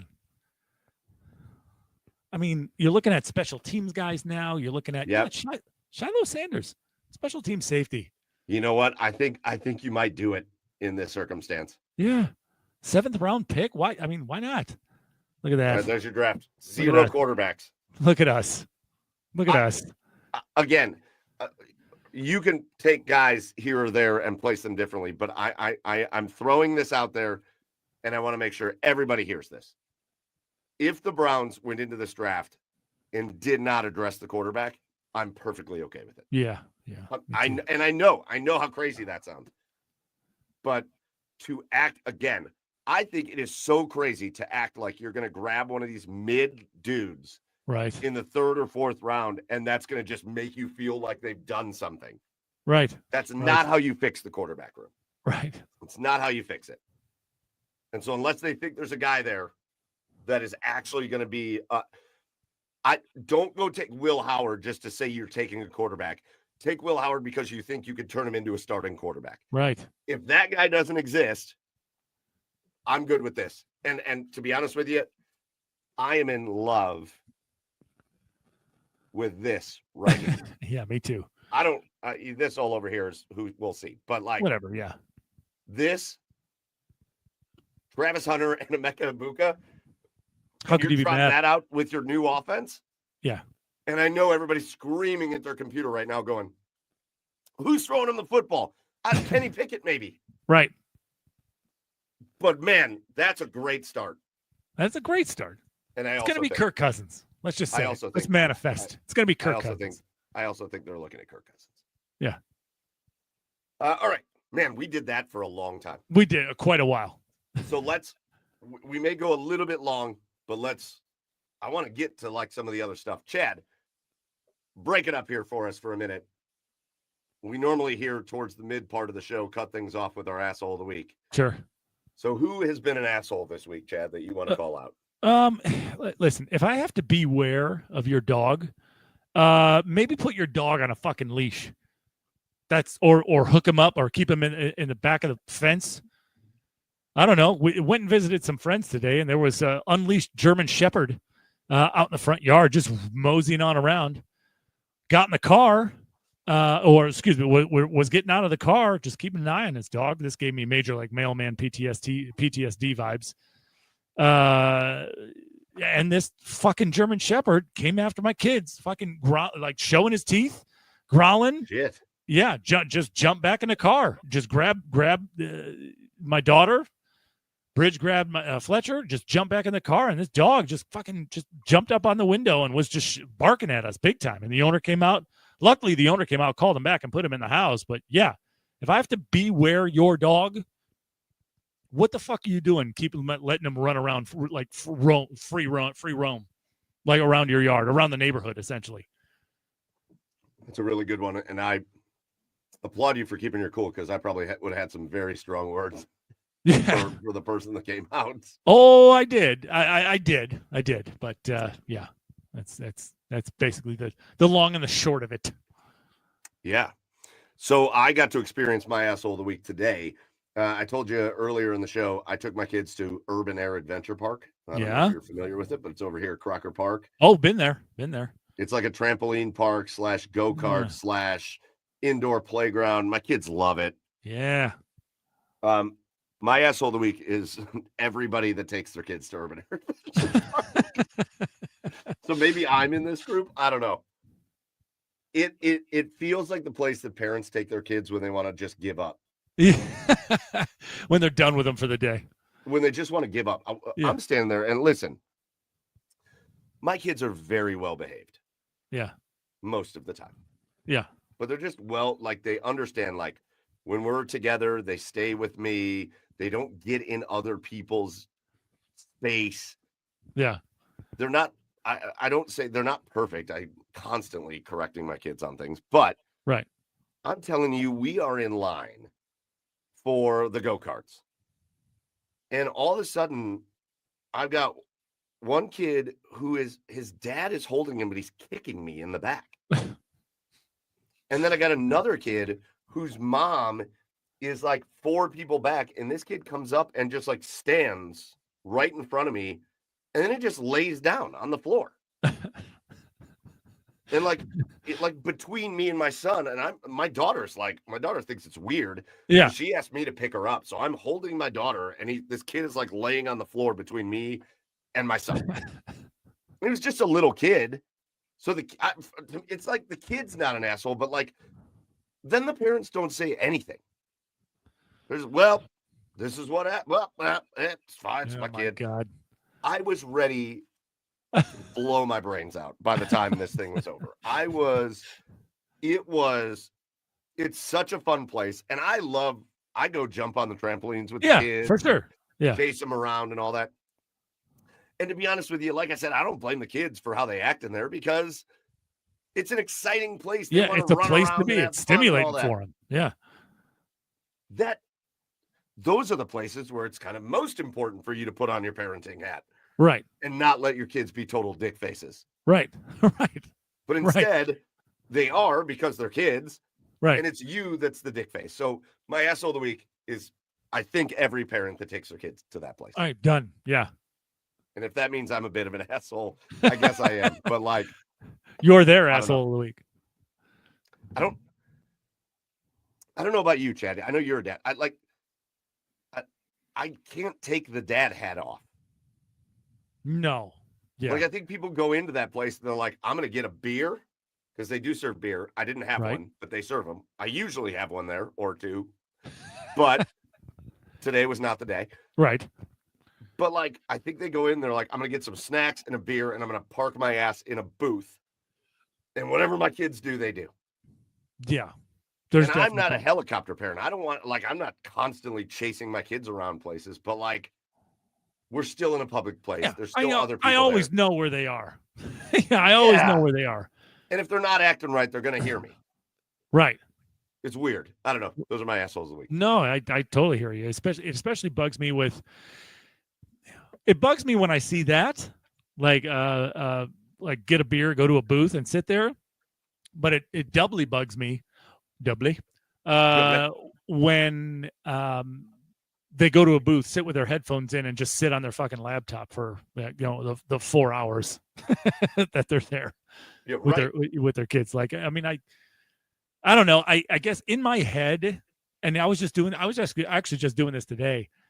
Like in my head, like I put Fletcher to bed every night now, and there's only so much of this time I have left with him, right, to do that. So I want to soak up every last second of it. So I don't get the parents that don't want to do that. I mean, obviously, my kids annoy me, on days too, that I don't really want to hang out with them. But like, for the most part, I want to like do everything while I can. Yeah, but I disconnect from my kids in the house. Yeah. That's not always, but when I need a disconnect, it's here. Sure. I don't disconnect from my kids in a place where they can be a piece of shit to everybody around them. Yeah. Right? Like, Yeah. When we're in a public place, we're going to be connected so Sure. I can my kids are respecting other people. Right. It's Right. wild when people don't do that. Right. Anyways, I didn't mean to get off on a parenting. No. Here we are. All right, Chad, let's take just a little bit of time Sure. because this was an awful weekend for Yeah. all sports teams that we cover. And let's just go over it real quick. Let's start with baseball because we do have opening day coming up. And Ugh. listen, Joey and I will be there. We go every year, and I'm so excited. I don't know what the weather looks so bad. Yeah. So hopefully it happens on Tuesday. Hopefully Yeah. it happens. And we recorded this for a reason. That's the only thing I'm not jealous of you guys for. I know. Yeah. But opening day, we're gonna have baseball back at Progressive Field. I'm very excited to see some of the upgrades and modifications and all that because I do think they've done a spectacular job.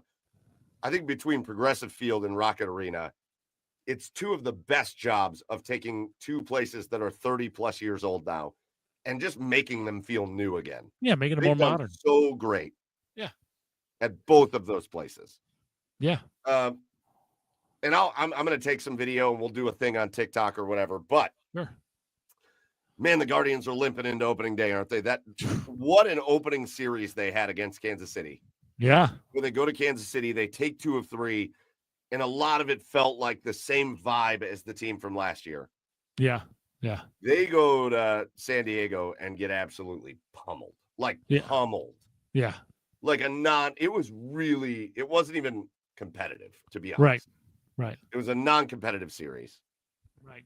And I think I brushed it off, and you made the video for it, but I brushed it off as, all right, hey, listen, San Diego's a really good team. I mean, they could if they play, if San Diego, real quick, sorry, if they play baseball like that, San Diego does, they will very much challenge Los Angeles for the NL crown. Yeah, and I also think the Guardians are the type of team that they're going to have to kind of warm up into the season a little bit, whereas I think San Diego is just built to go right from day one. Yeah. So I think we kind of pushed off that sweep as, all right, you caught a really great team early in the season at home. You haven't even been home yet. Okay. Right. All right. Understand. And think about the travel of these guys haven't even been to Cleveland, really. Right. So, okay. But this weekend against the Angels was ugly. It was ugly. It was unexpected. What's that? Unexpected.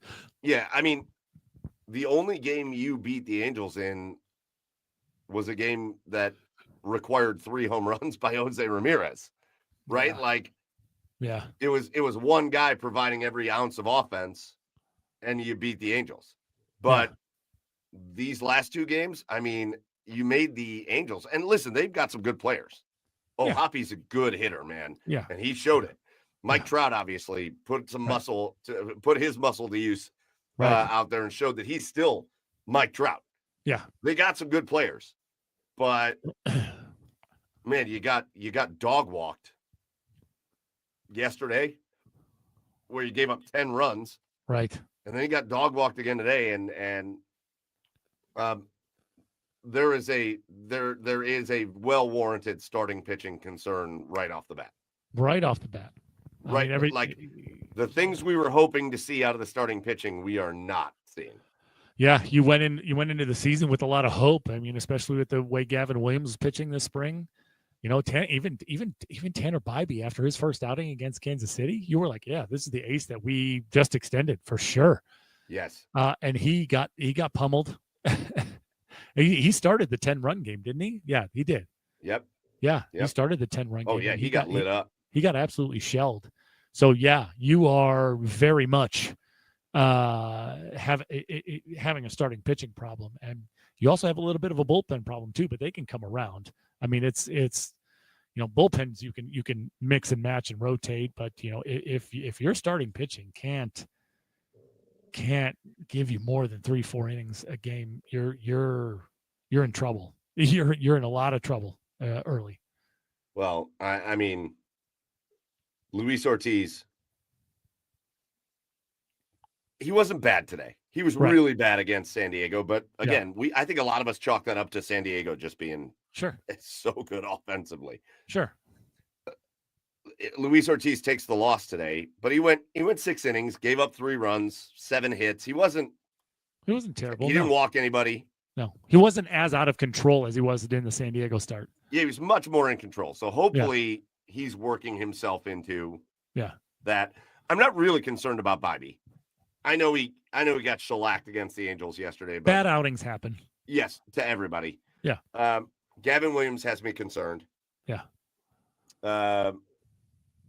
And really all 3 other spots. Logan Allen going to be able to find his way here? I just, that is concerning. Right. And like you said, the bullpen is giving up runs. Yeah. I think every appearance Clase has made so far, he's given up runs. Yeah. Including just blowing a save right off the bat. Right. I know the one game he closed out, but he gave up 2 runs. It wasn't a save situation, but he still gave up runs. Yeah. The bullpen is shaky. And then offensively, they feel boomer bust right now. Yeah. They feel boomer bust. They haven't been bad offensively. Not terrible. But they feel a little boomer bust. And some of these guys got to get going. Yeah. I think Stephen Kwan's been really good. Yeah. Jose Ramirez has been great. Right. And Kyle Manzardo. Jose's really Jose usually starts the year slow. Right. So he's off to a better start than he usually gets off to. Yeah. Feels like Manzardo is he's like Thanos at this point. I feel like Manzardo is inevitable. Right. Carlos Santana has been exactly what you think Carlos Santana is. Right. He's hitting starting the year hitting 262 and just seeing a ton of pitches. Right. Getting on. You know what I forgot about, by the way? Huh. Carlos Santana will go down as one of my favorite players ever. So I say this with love. He goes down as one of my favorite players ever, but also he does something that annoys me more than anything else in all of baseball. Nobody backs away from inside strikes more than Carlos Santana. Yeah.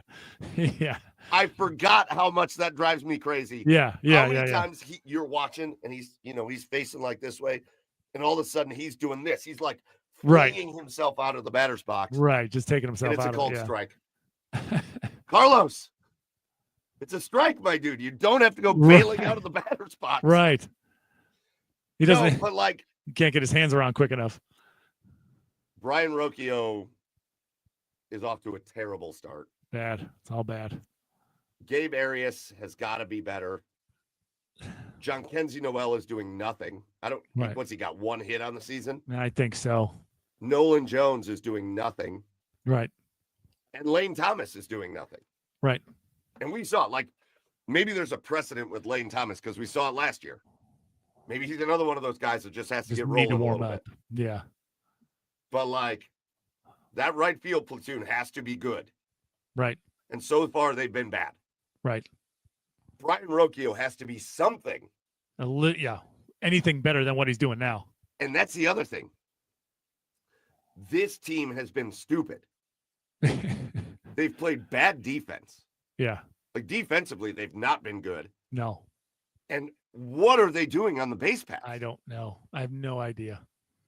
They have run themselves out of innings over and over again. Right. So running themselves out of innings, keeping teams in innings with errors. It's not good right now. This is not the start we've hoped for a team that needs to start fast. They need to get into a rhythm early. No, they're 3-6. Yeah, through 9 games. And it's not the case. They had a 9-game road trip to start the season, which is a tough spot to be in. Let's acknowledge that. Sure. 9-game road trip to start the season, but they went 3-6 on that 9-game road trip. That's tough. Yeah. So Guardians got to come around. Do I think they will? I do. I still see enough. Yeah. It's still 9 games in. Everybody relax. If you want to look at the promise of the team, there have been a few times where they got into a deficit in a game, and they did that Guardians thing that we saw so much last year. Right. Where they chipped away, and then took the lead. Yeah. Yeah. And they are still playing that kind of baseball. Yeah. Yeah. And that once everybody kind of gets warmed up and once you get a little home cooking going, Yeah. You start playing games at home, all that brand of baseball will show you good results. For sure. So hopefully, like we talked about, like the bullpen. And I said it in my little preview video that I made. Like the bullpen will probably regress a little bit back from what it was last year because last year was historic. Yeah. It can't regress to being like a middle of the pack bullpen, though. It still has to be like a top 3 bullpen, even if it's not going to be historic. Yeah, the starting pitching has to come through. And then this team can't be stupid. Right. Like that's the takeaway from the 9-game road trip is this team doesn't have the star power and the 1 through 9 lineup and the starting pitching staff and all to make stupid mistakes on the base paths. No, totally. Or to make errors out in the field. I don't have anything to add to that. They got to play clean baseball. If they do that, they'll win a bunch of games. Yeah, for sure. Okay. So tough start for the Guards. But home opener on Tuesday. When you're watching this, I'll be sleeping because I will have just come from the home opener. Really quickly, Chad, let's go to the Jackets for a minute. What a fun season. And to be honest with you, Chad, what an opportunity they were given over these last couple of weeks, because as tough as things have been, nobody really ran away with these wild card spots, or at least the second wild card spot. Yeah. And the Jackets just had opportunity after opportunity after opportunity. But after tonight's game, or today's game against Ottawa, the Jackets have now been shut out, 6 times since March 1st? Yep. Well, 6 times in 15 games? Yes. I believe that's the stat. Everything fun about the Jackets has disappeared. Mm-hmm. Yeah. And I think if you're in the building, I think from a this season perspective, it's been really tough. Sure. Because they had an opportunity to really do something cool, and that opportunity is gone now. Yeah. But I think if you're in the building, you went, okay, listen, we went through the worst tragedy that you could think of. Mm-hmm. We lost our best player. Yeah. Not even, it's still hard to talk about Johnny Gaudreau from a hockey perspective. Yeah. Because you only want to talk about it from a human perspective. But from a hockey perspective, we lost our best player weeks before the season. Right. We then assembled this incredible run that took us all the way to March. Yeah. We're in the month of March. We were embedded in, we were closer to being a top 3 team in our division than we were to being out of the playoffs. Yeah. And then the bottom fell out. Right. But for this season, it's been really hard to watch. But from a building this team and realizing that they're not far off perspective, there's a lot of hope in Blue Jackets land right now. Yeah. For the first time in a while, there's a lot to build off of this season. Like you said, it was a fun ride up until the bottom fell out just after the beginning of March. And they've just been on this goalless, defenseless, goaltendingless streak, and it just continues. I mean, the games that they have scored goals have felt like outliers, just because this team has struggled so much. For as fun as this season was, and it was a lot of fun, they found themselves into this stretch run where it was basically like their playoffs for this team. It's a team that's building towards something, building towards learning how to win critical games, learning how to win important games. And, every game up until probably last night, maybe 2 games ago, has been so critical and so important for them. And they needed this. They needed to know what it felt like, right? Yes. Was it playoffs? No. But is it like the playoffs? Did it have just as much importance as the playoffs? Yes, absolutely. And they're finding out exactly, they're learning a hard lesson. They're finding out exactly how good teams handle this playoff push. And there's been a few guys who haven't stepped up for the Jackets at all, which is going to be interesting to see what comes of this team in the offseason, because it's they're right there, but some movement needs to happen. There's some clear holes in this roster that need to get addressed. And I've never been more wildly excited and curious about what Don Waddell is going to do this offseason with the most salary cap space and 2 number 1 picks in his back pocket. So it is it's a sad but exciting time for the Jackets. A lot of people, let's see, what are we going back to? Like, a lot of people are upset. A lot of people think that are hearkening back to making the excuse of, Don Waddell didn't do anything at the trade deadline. If you look at this team and how they were playing up until then, you would be foolish to try to mess up the chemistry of this team, right? Even his own players were texting him to tell him, hey, we can take this the rest of the way. And they just didn't. They didn't get the job done. So hindsight's always 20/20. Could they have done stuff at the deadline? Could they have blown up at the deadline and gone for it?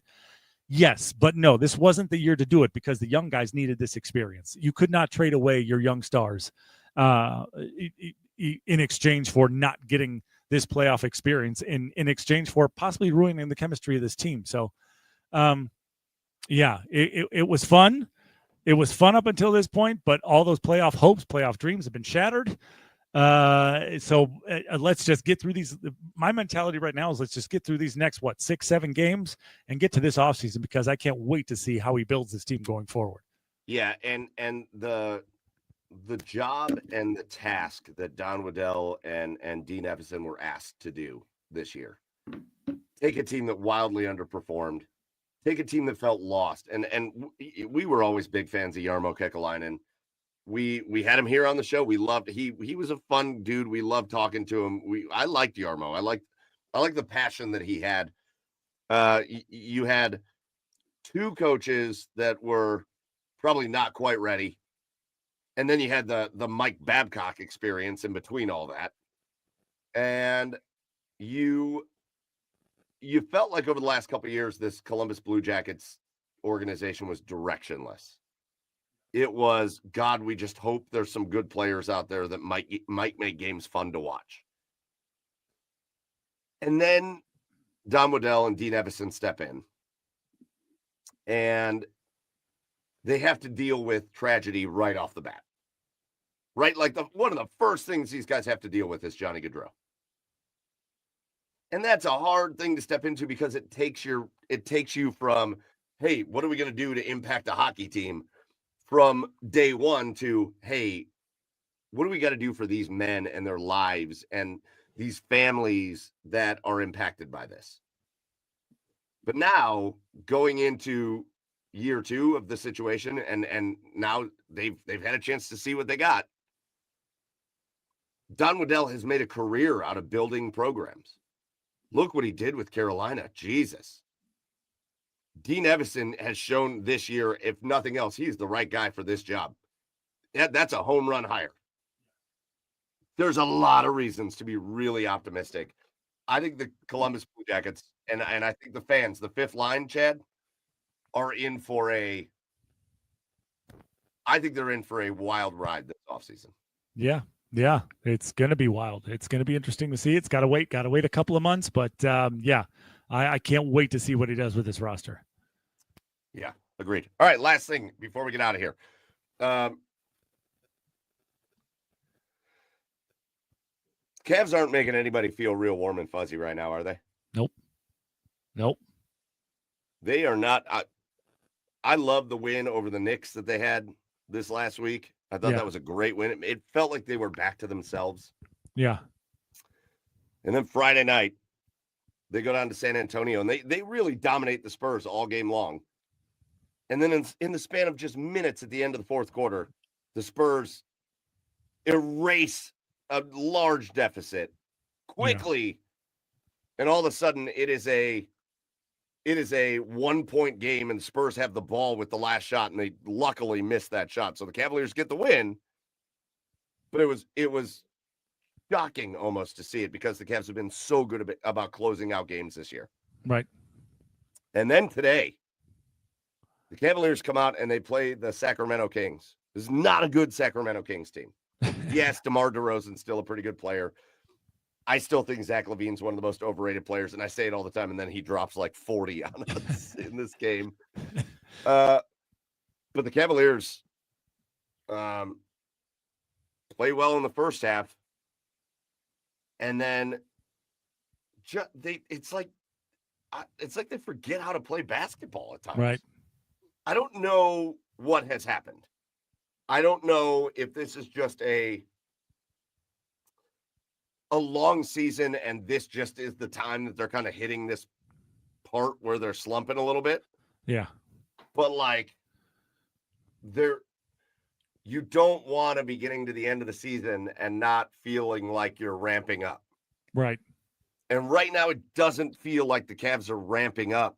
Right. Even though they're going to have the 1 seed in the East. They had a chance to lock it up against Sacramento. They didn't.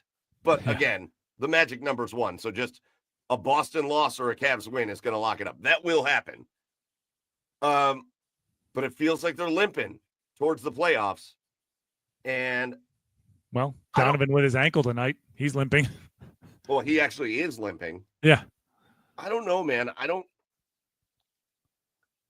I feel like they need a break. Right.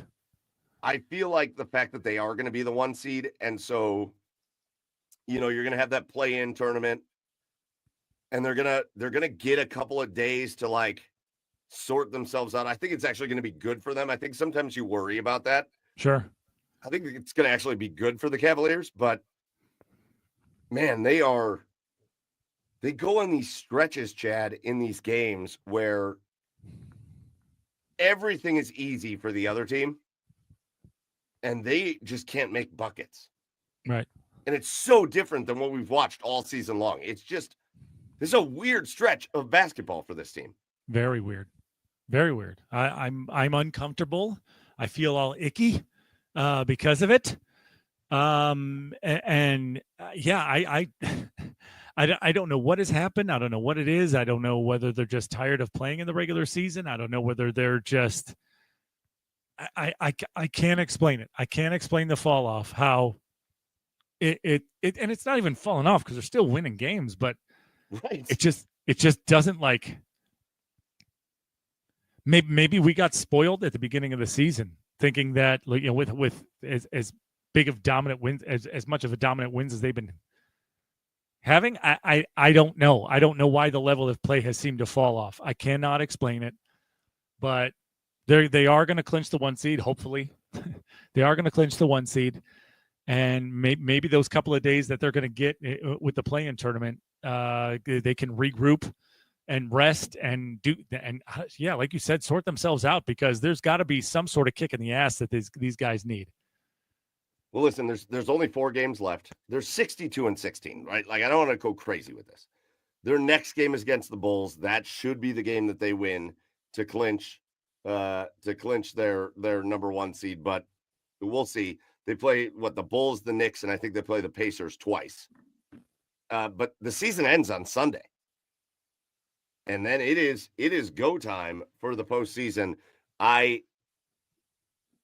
don't know. I listen to Donovan Mitchell talk, and I like the way he leads, and I like the way he says, listen, I like the fact that we're like facing a little adversity in this season. I think that's good for us in the playoffs. And I don't disagree with that. Here's where I'm a little concerned. I feel like when you're facing a little adversity as the playoffs come around, it doesn't necessarily mean something's going to happen in the playoffs. But when you face adversity, what happens? You press.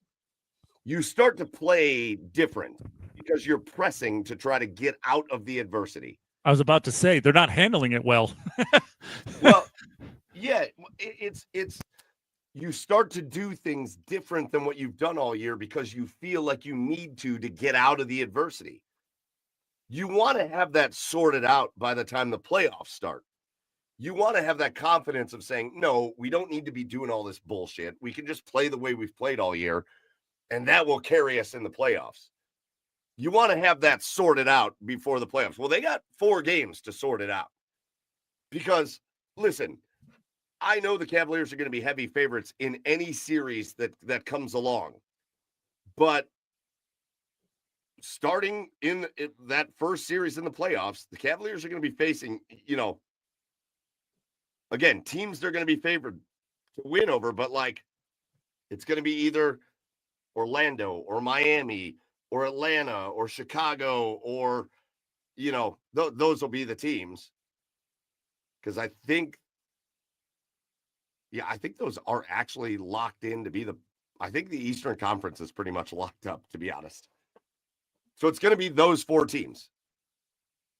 Any of those teams can give you problems. We've seen Atlanta beat the Cavaliers a couple times this year. We've seen Orlando beat the Cavaliers. We've seen Chicago give the Cavaliers fits. We've seen Miami beat the Cavaliers. When it comes time to it, these guys have to be confident and ready to roll into the playoffs. That's what I'm looking for these last 4 games. Yeah. It's time to roll back in. It's time to lock back in. Quit pressing. Quit trying to think you need to be the one that like saves the season or whatever, and get locked back in. Yeah, no, I completely agree. And I don't know if we're going to find out that answer before the playoffs or not, but hopefully they're able to do that, because if not, if they go on this magical run that they've been on this all season, Mike, and then I don't think they're going to, but if they go on this magical run all season, Mike, and then flame out in the playoffs, it's a failure. It's a failure of a season. Oh, if they flame out in the first or second round of the playoffs, absolute failure. Yeah, yeah. So, absolutely. So hopefully not. Hopefully they can get their shit together. There are 2 teams that could beat the Cavaliers where I would say, okay, in the playoffs. Yeah. It's Boston. I want to beat Boston. You want to beat Boston. But if Boston beats the Cavaliers, I think we're all going to look at each other and go, it's a great team. It's a great team. Yeah. If Boston beats the Cavaliers in the Eastern Conference Finals, I'm going to say that really sucks, and I'm sad it happened, and I wish things went differently, and I'll probably criticize some things that happened. But in the end, I'm going to go, they lost to a great team. Right. So it's Boston or it's Oklahoma City. Right. Those are the 2 teams that if the Cavaliers lose in the playoffs, it's not an abject failure. Yeah. Otherwise, if they lose to Detroit, if they lose to Milwaukee, if they lose to New York, if it was LA or Dallas or it's a failure. Right. If it's Golden State, it's a failure. You got to beat those teams. You have been easily one of the best 2 teams in basketball. Now, really best 3 teams in basketball all season. Now you got to act like it. Right. And so I hope they get it figured out this last week. I hope we can get back to playing Cavaliers basketball, which is just good sound. I feel like they're panicking lately. I feel like that's what I feel like. Again, they know the results haven't been the same as what they've been all year. So they're all overexerting themselves to try to fix it. And instead, they've totally messed with the way that got them to where they are. Yeah. They got to get that fixed. Agreed. So that's it. All right. We've gone long. It's time to wrap up episode 258 of the Garage Beers podcast. And we're going to finish with our cheers of the week. And so, Chad, I'll let you kick it off with a cheers, and then we'll get out of here. I've got 2. Let's go. First things first, Ovi. Way to go. I mean, congrats. Great, officially in the record books as the greatest goal scorer of all time. What a celebration. You sloppy bucket of shit is what you look like. You got a sloppy bucket of shit for a body, but you're one of the greatest goal scorers. No, you're the greatest goal scorer of all time. So congrats to Ovi. Drink all your beers tonight. Well, you probably already are. And yeah, way to go. What an amazing feat. I mean, you knew eventually someday there was going to be someone with longevity to come along and break that record, and Ovi did it. So congrats to Ovi. My other cheers goes to the NFL. They did something right, and the Browns are now recognized as 8-time champions. So way to go. Suck it, Steelers and Steeler fans. We have more than you now. We officially have more than you now. They announced that on April Fool's Day, and I thought it was a prank. Yeah. And I was actually gonna make it my cheers last week, but then I kind of forgot about it at the end of the show. But it's so great. Listen, if the Yankees can tell us about their 27 world championships, most of all, like so many of which happened in like the 1920s or whatever. Right. If the Steelers can tell us about their titles that mattered in the 1970s, if all that, then we can celebrate our heritage as Cleveland Browns fans. Even though it's been shit lately, we could celebrate our heritage as one of the most historic franchises and one of the most successful championship winning franchises in the history of American football. And that's what the Cleveland Browns are now. So I love that one. I love that. Cheers, Chad. Oh yeah. And suck it, Steelers. You bitch. Listen, my cheer of the week, Friday night, we did one of our favorite things. And then I realized how there's a lot of people that don't get to do it. Did you know, Chad, that there are only 321 drive-in movie theaters left in the country? I knew there's very little, but I didn't know the number, the actual number. That's it. Wow. 321. Wow. In the entire country. And we still have one that kicks ass 10 minutes away from my house in North Ridgeville. You see it when you're driving on the turnpike, but they have the Autorama drive-in. It is still one of the best, most fun experiences. Friday night, took the kids to see the Minecraft movie, which was amazing. If your kids aren't into Minecraft, you're not going to probably like it all that much, but my son loves Minecraft. Yeah. And we laughed our way through the whole movie. It was great. Nice. But we did it at the drive-in.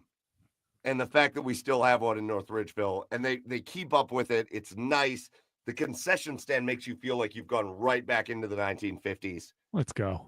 You pull up, you watch it in the car. It is an absolute blast. And so my cheer of the week goes out to the Autorama because a couple nights every year we load up the car. It wasn't nice enough to have everything open. It was still cold. Yeah. But like in the summer, you open up the back, you make like a big pillow fortress out of the back of the car. Yeah. And you just hang out and watch a movie. It's the best. It's the best. Go. So that's my cheer of the week. Nice. Yeah. All right. Well, that's going to do it for episode 258 here of the Garage Beers podcast. We're going to make it a quick close. Go follow the OBR at theobr.com where we are hosted. Make sure you are tuned in, subscribe, you like everything, YouTube, Twitch, the socials, all that for the OBR. Make sure you follow the show at the Garage Beers on all the socials. And hopefully, by the time you're done watching this, Chad's ready for bed. Hopefully, by the time you're done watching this, we've had a successful opening day here in Cleveland. Thank you for tuning in. Sorry about the pre-recorded episode, but hope you had a good time anyways. And make sure you tune in for episode 259 next week. Until then, for Joey, who's not here at Garage Beers Joe, for Chad over on the east side of Cleveland at Garage Beers Chad, I am Michael Keefe at Garage Beers Mike. We will see you next week. Until then, go Guards and everybody else, and we will talk to you later. Cheers, everybody.